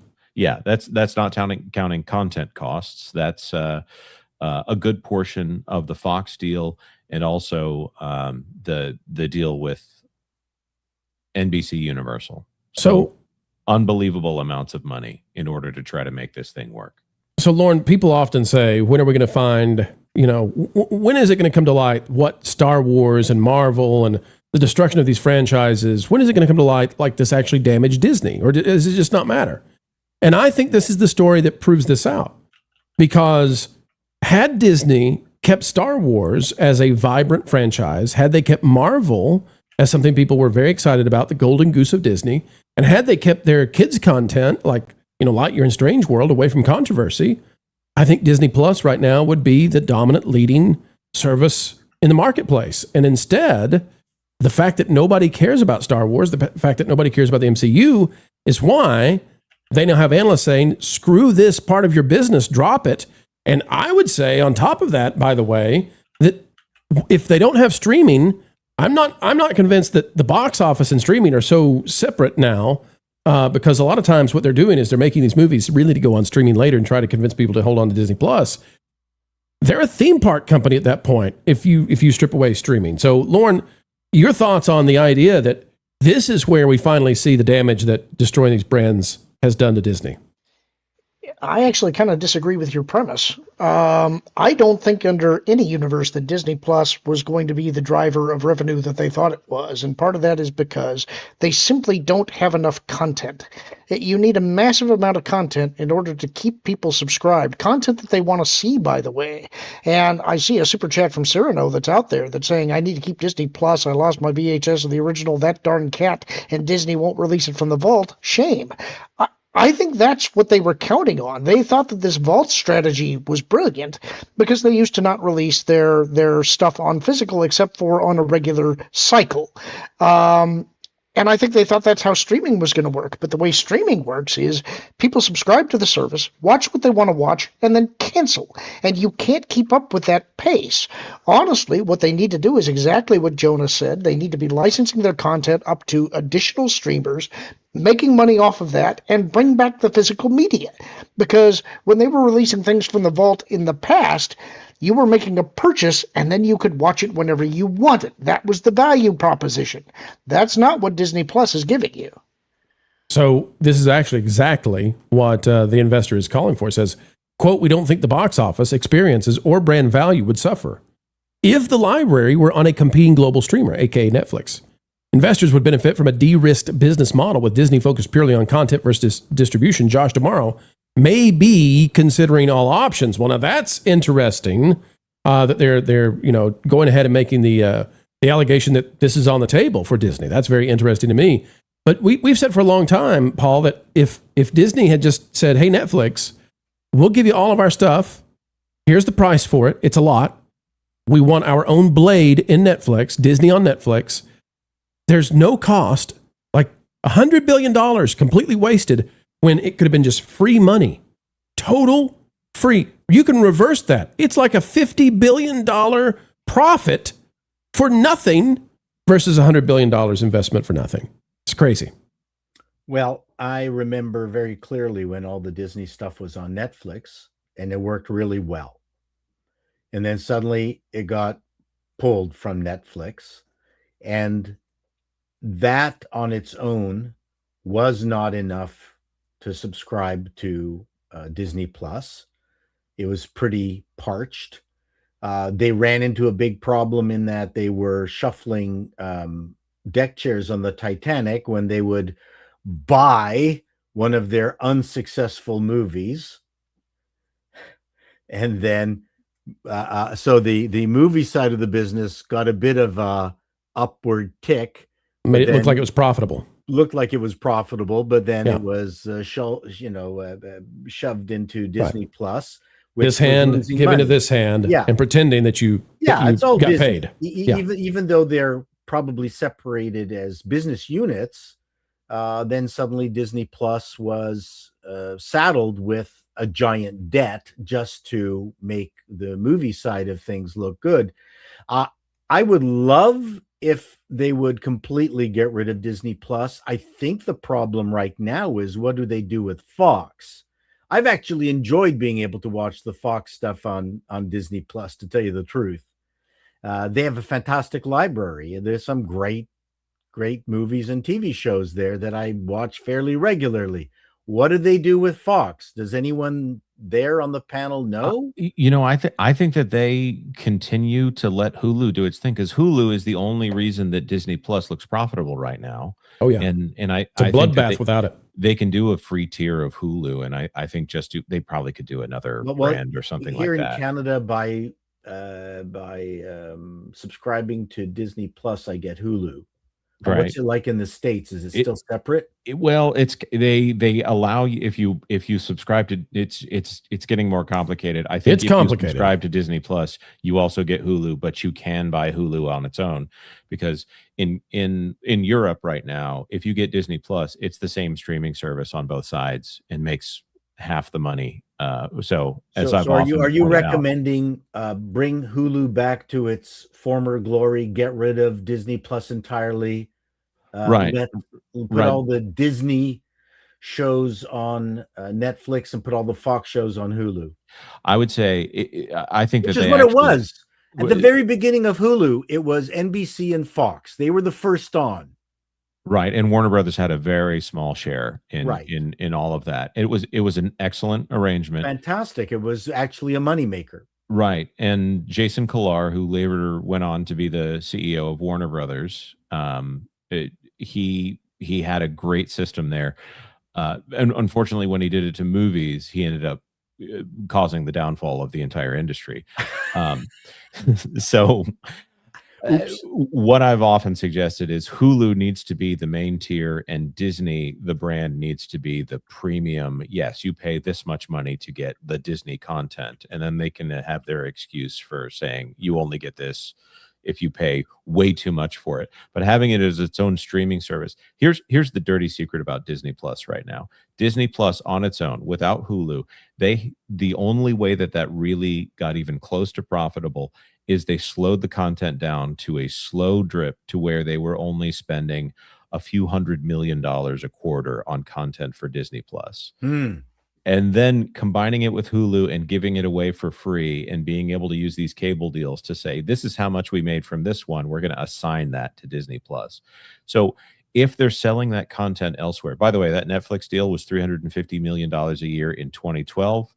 Just on its own, they can make more money off of that now. So they can get a much better figure in 2026 for that Disney content, especially if it includes the Fox content that is more marketable than some of the more recent Star Wars stuff. I think there's a bigger issue in that Hollywood has really made it more difficult for the consumer to enjoy and get to all this stuff.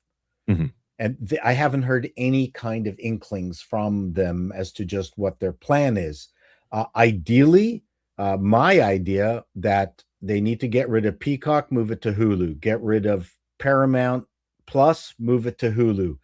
I'll get all the networks, their streaming stuff, move it to Hulu, and they need to create one app which will include the live broadcast version of NBC, ABC, CBS, and Fox.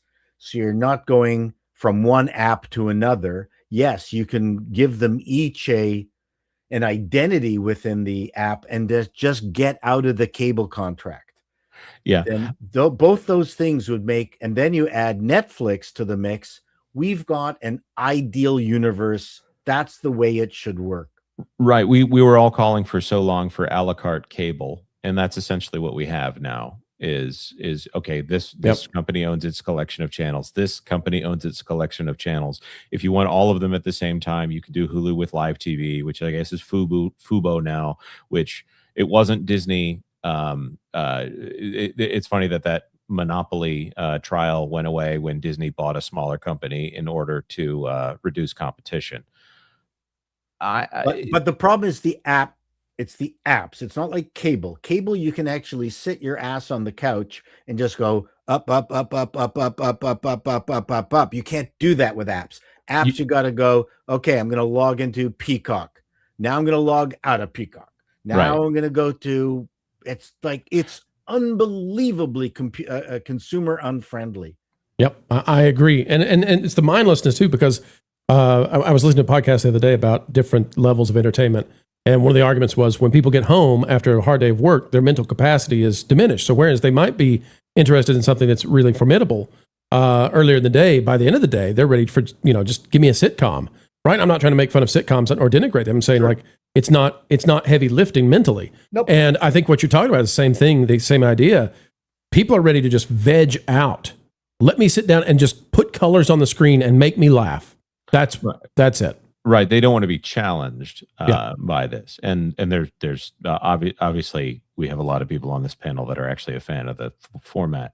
Yeah. But what I think, honestly, one of the best things that Josh D'Amaro could do right now is stop trying to act like Disney Plus is the greatest thing that Bob Iger ever did for the company, when it is, in fact, actively one of the worst things that has ever happened to the entire industry. $100 billion black hole. $6 a month for access to the vault, or whatever amount you want to charge for that, and put all this stuff where they were trying to be HBO. Sure, charge whatever money you think is appropriate for that.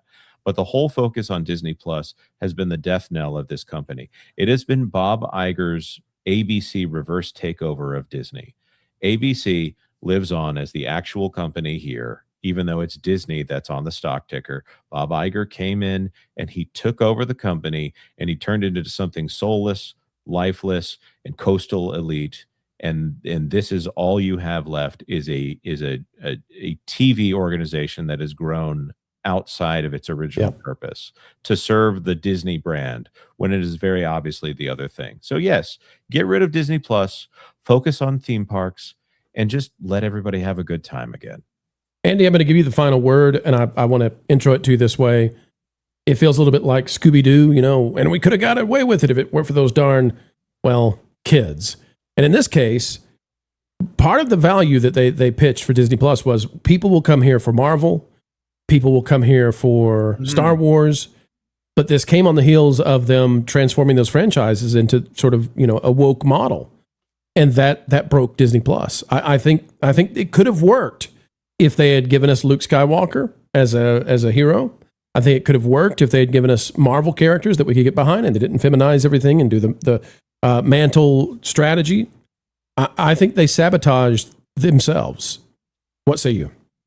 So I'm beginning to see a flaw in my logic. So my free dog poop sign in my backyard didn't generate much business. Maybe a lemonade stand would have done better. Maybe something people actually wanted. That might be something. And what if they get it for free with their cable subscription? Chocolate lemonade. Come get your chocolate lemonade. Oh wait, no, that's not kind of going to work ironic that the company that made Pirates of the Caribbean are actually driving people to piracy. That is true. Too true. Absolutely. So kick this stuff over to Netflix, and they're not going to get rid of Disney Plus completely, but turn it into something else. Turn it into something premium. Keep Hulu and send a lot of Disney stuff over there to somewhere it's going to make money for you. That's the plan for Disney. Analysts now demanding, hey, get us away from this $100 billion busted up lemonade stand.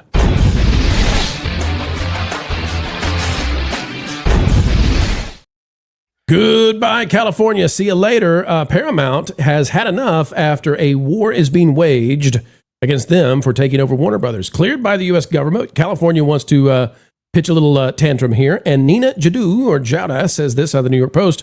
Paramount weighs California exodus after state's war on $110 billion Warner Brothers takeover. It says California's escalating battle over Paramount's proposed $110 billion merger with Warner Brothers Discovery could end with another corporate giant walking away from the Golden State. Sources told Semaphore advisors close to CEO David Ellison have encouraged him, which I bet he's not going to be he's not going to be like, oh, darn it, we got to stay here in California. I just love it so much. Have encouraged him to consider moving the company's headquarters and redirecting much of its planned $30 billion spending outside the state if Attorney General Rob Bonta files a lawsuit to block the deal. Well, guess what? From that Park Place, Marvin Montanaro, California, and 11 other blue states did indeed file a lawsuit to stop Paramount Warner Brothers merger. This came true just weeks after the Trump administration's Department of Justice cleared Paramount's proposed acquisition. A coalition of 12 state attorney generals has launched what could become the biggest legal challenge facing the deal. Led by California Attorney General Rob Bonta, the states filed a federal antitrust lawsuit seeking to block Paramount's planned $110 billion acquisition of Warner Brothers Discovery. Now, what does this mean? Now, Paramount advisors are also getting in. This from Fox Business. They want to move away from California. And ultimately, what will this do? There is no way that this merger is going to be stopped. We'll zoom in so you all can see. There is no way that this will be stopped. The only thing this is going to do is it's going to hurt California. That's it.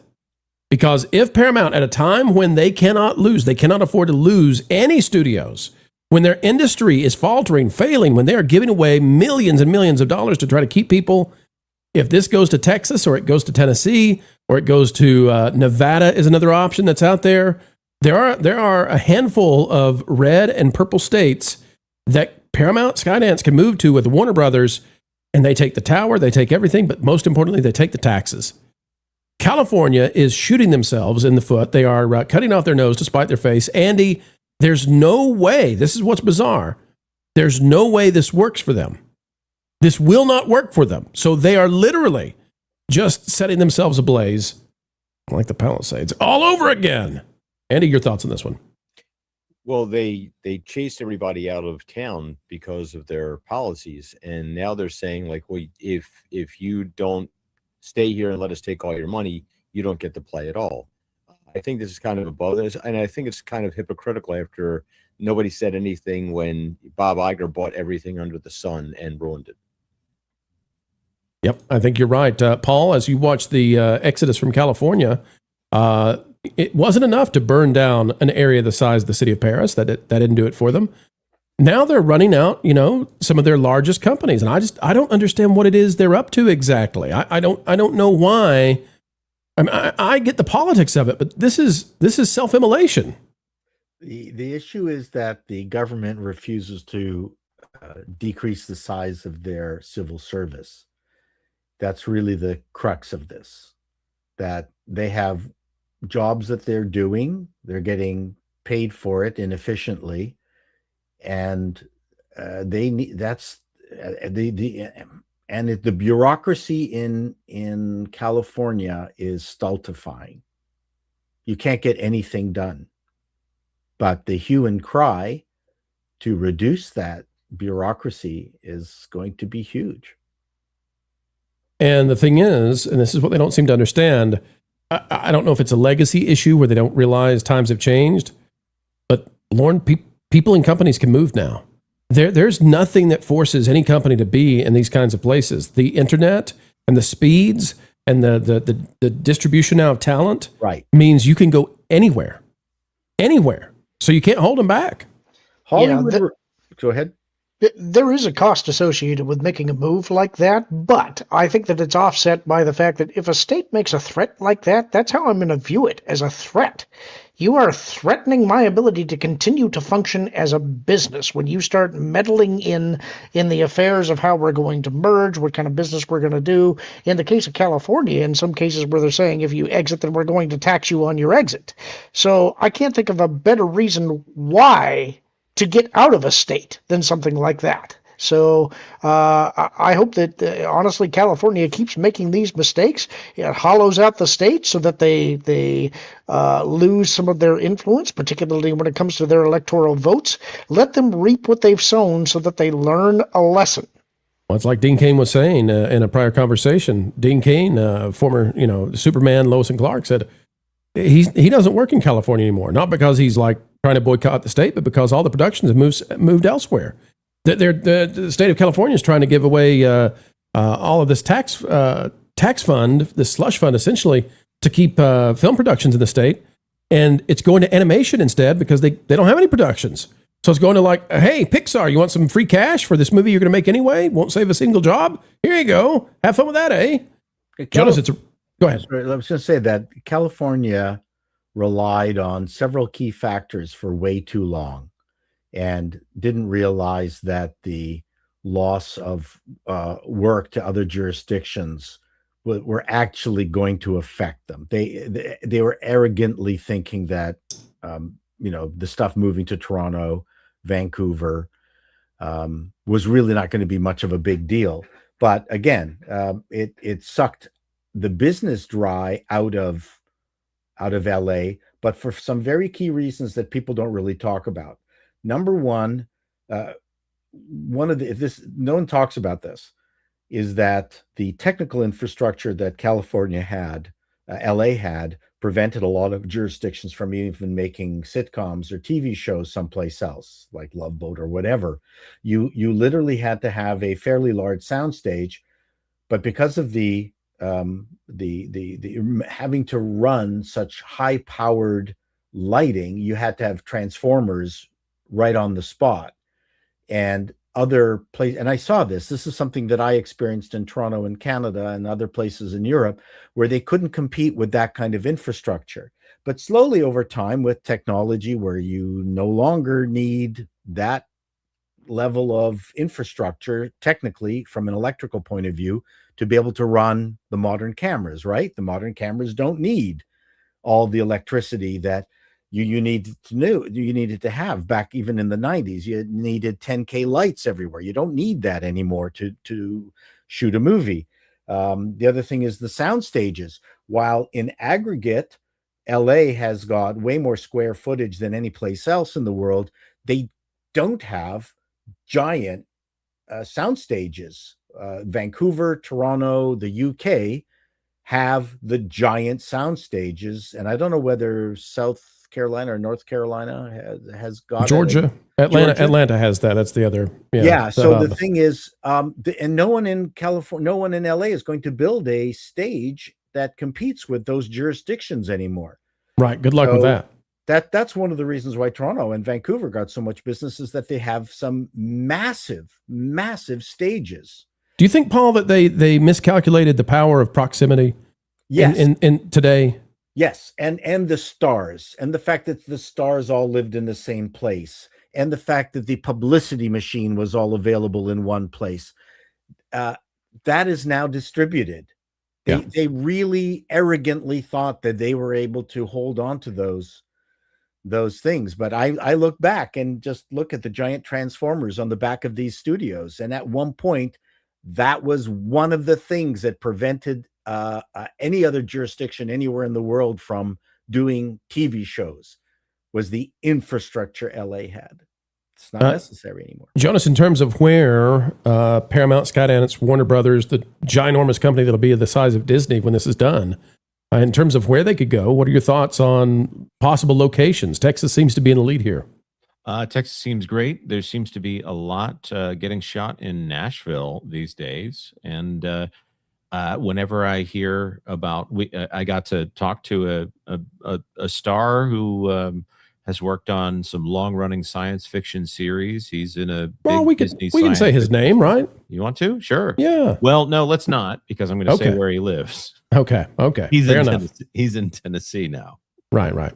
I don't think that Atlanta actually is a good candidate for this, because Atlanta, Georgia, it's a little bit more blue than I think the Ellisons are going to be interested in. Unfortunately, having come out of California with this situation, they're looking for somewhere that's maybe safer. And some would say, well, Nashville, is blue as well. But I don't know. Texas, Tennessee, maybe Nevada though. I wouldn't be surprised if they go to Vegas. Well, in Vegas, you would that's a day trip for sure for people as well. But there's a proximity, and there's the fact that it's a desert.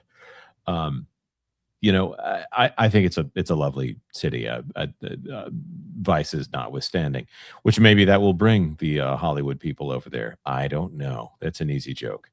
I think Tennessee, Georgia, North Carolina, you get the beauty of the South, and you have pretty predictable weather as well. So it just seems predictable. By predictable, you mean humidity. Got it. Yeah. Right. Well, yes. I didn't say they should shoot in Florida. Orlando has been an option for a very long time, and they've all stayed away from it. For whatever reason, Orlando just never was able to take off, this way. For whatever reason. It's the humidity. Eisner couldn't make it happen. So that's right. All right. Well, folks, we'll keep tracking this one. Chado, final thoughts on this? You're the expert in this field. Final thoughts on California sort of losing its place now on the pedestal. It just seems to me that they don't have the leadership that is able to, start the ball rolling. But even if, everyone's favorite non-mayor, what was his name? Platt? Spencer. Pratt? Pratt.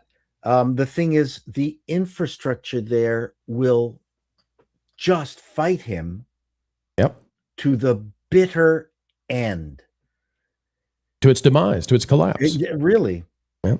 I don't see, I'm sure he would have been able to make some headway, but on the other hand, the unions and the civil service, people don't talk about the civil service in LA enough.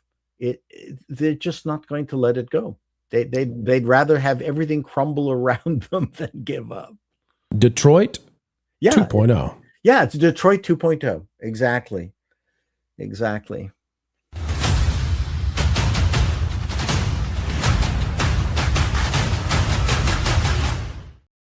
See, I'm slowly but surely getting better at timing those. All right, we have two panelists who seriously have to go. It's Chado as well as Jonas J. Campbell. Chado's done such a good job hanging with us into the late night. Paul, thank you for being here. It's always a pleasure when you're here.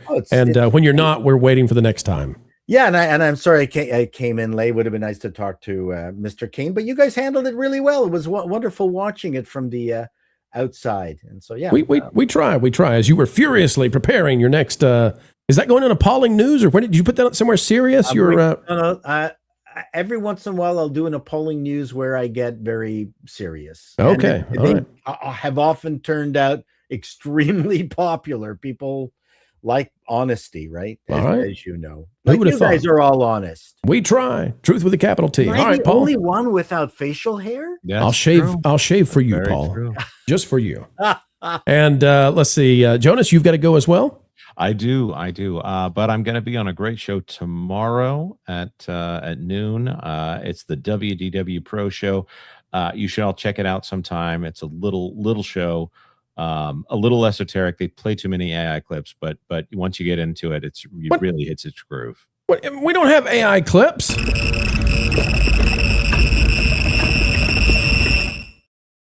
And Paul, we'll say goodbye to you too. And good to see Andy and Lauren, and yeah, Kara, I think has got me lined up for a few things. So okay, I'll fantastic. be here more often.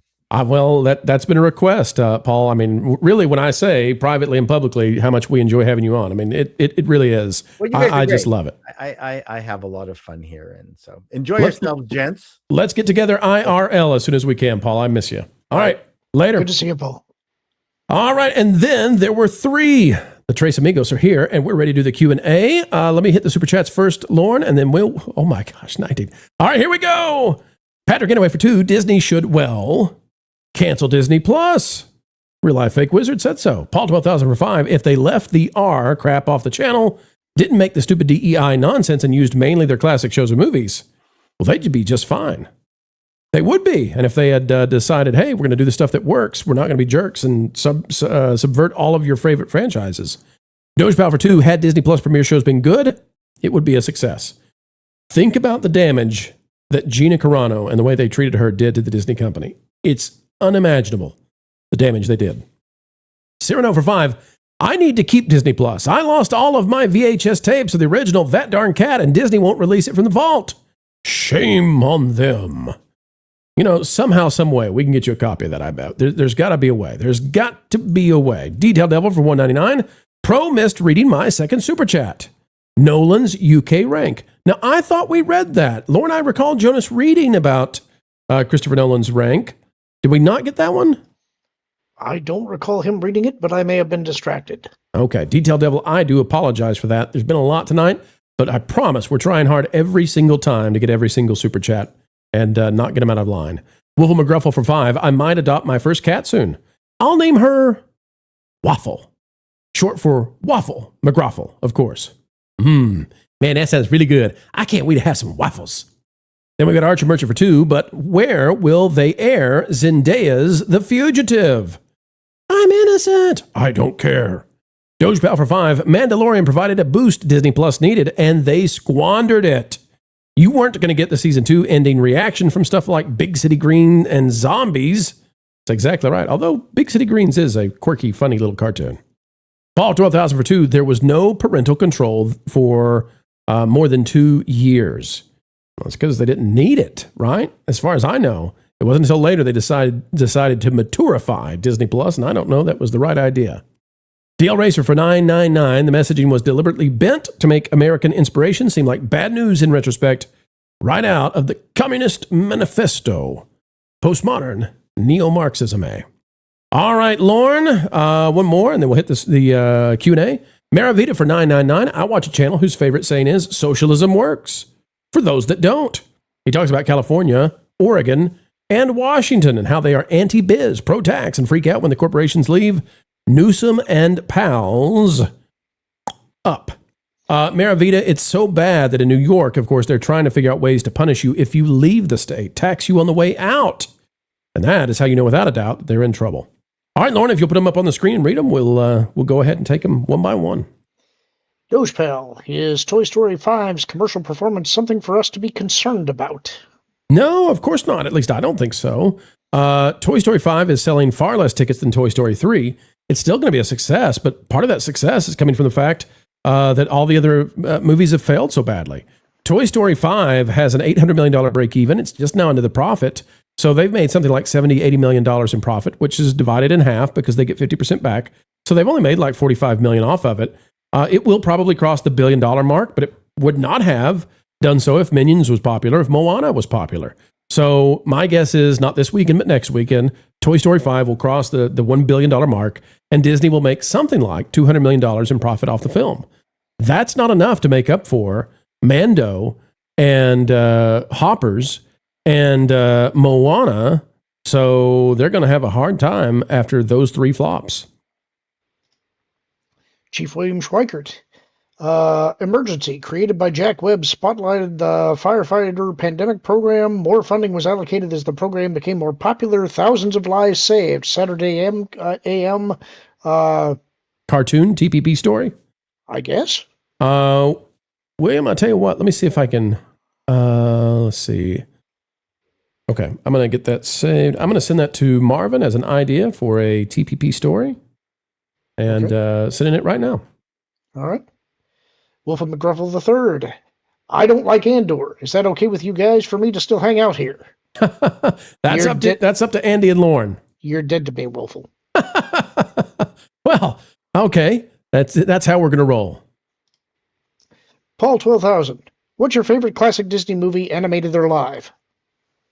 What is my favorite classic? Well, that depends on how we define it, right? So is it okay for the 90s to count? Do we have to go back to the 60s, 70s?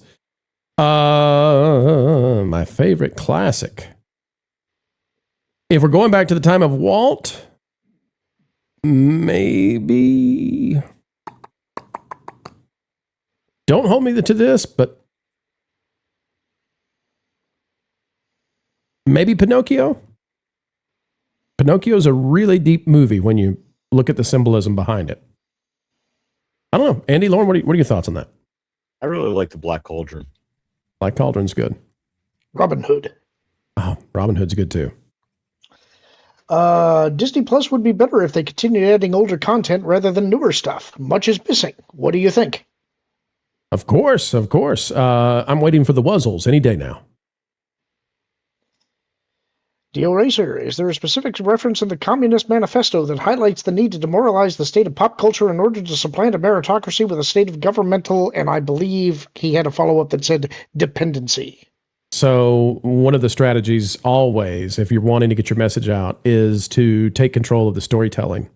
Because stories are embedded ethos, right? A story is what aligns you to what the values of the world are, because you're actually a living story. You run an inner monologue, and you create a story about your life and what kind of a character you are in that story and who the other players in your story are. And so every day you're existing within a story. And so stories then are what we use to align our story in the best way possible to take on reality and the dragons and the enemies that we face.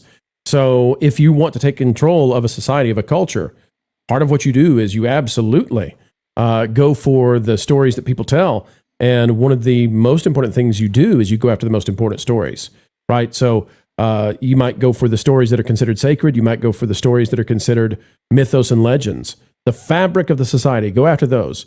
When you go after Luke Skywalker, what you're trying to do is you're trying to say to everybody who identified with that character and said, yes, I want to be better. I want to redeem the sins of the past generation. In spite of what might have happened, with my mom or dad, I want to be better than that. And I want to be the best thing that ever came from them. When you go after those kinds of characters, what you're trying to do is you're trying to rip apart what people believed to be true beyond, like ultra true, right? It's fiction, but it's actually hyper real because it's so real that if you were to align yourself with it, then your world would be different. Keyblade Outpost, do you guys think Kingdom Hearts 4 will be a win for Disney? It's going to be a win for gaming, probably. But for Disney, we'll have to wait and see. I don't have a good answer for that until the game's there. Jake, 0324 demo. Disney Plus would be better if they continue. Well, this is a repeat. No, there's a thing at the end that says also Marvel Rivals is still based with designs, swimsuits galore. Yeah, so gotcha. Marvel Rivals is being made out of China, shockingly. And although China won't show their characters that way, they'll make those characters that way for the United States. And it turns out people like beautiful things, and even, I dare say, scandalous beautiful things. That's it for the Q&As. All right, folks, let's see what we got out there. We got one more super chat and a member chat. Archer Merchant for $5. Disney employees now get the premium version of Disney Plus for free instead of the ad version, if they want it. That's how bad they need to pad the premium numbers. So bad, they're about to start doing a free version of Disney Plus that's just basically TV. Hang tight on that. More news coming soon. Samuel Main, a.k.a. The Man, member for 31 months. Good to have you, Samuel. Amazon has That Darn Cat available for purchase. Samuel, that is so kind that you sent that in as your member chat to help fix that problem. There you go, folks. That Darn Cat available on Amazon. And Paul 12,000 for 2. I have the Bumble Lion plushie. Oh boy, Bumble Lion and what's the hippo's name?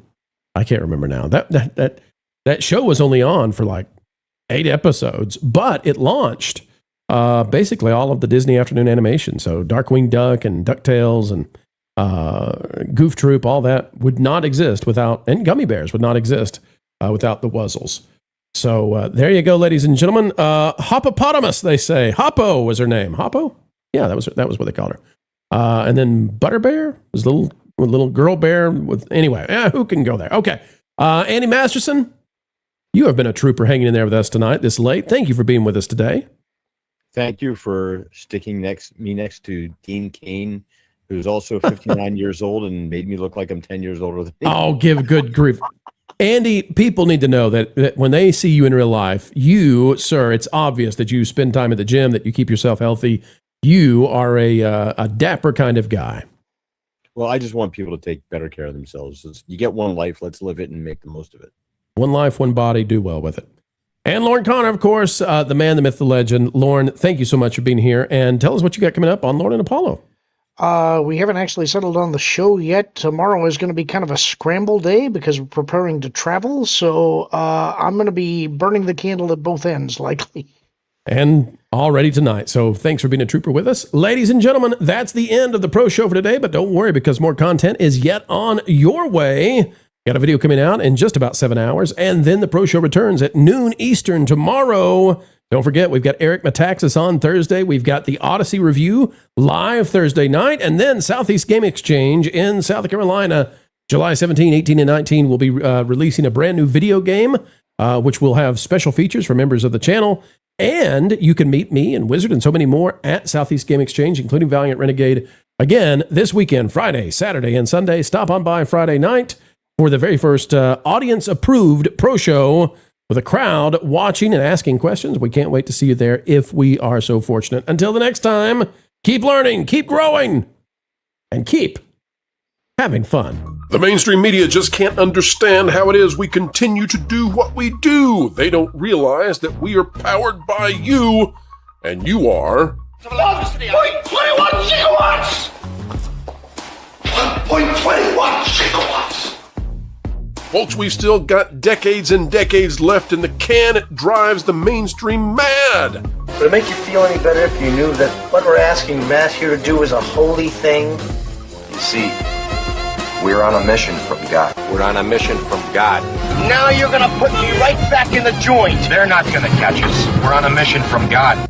So, folks, as we always say as we end each and every show here, and we mean it, keep learning, keep growing, and as always, keep having fun.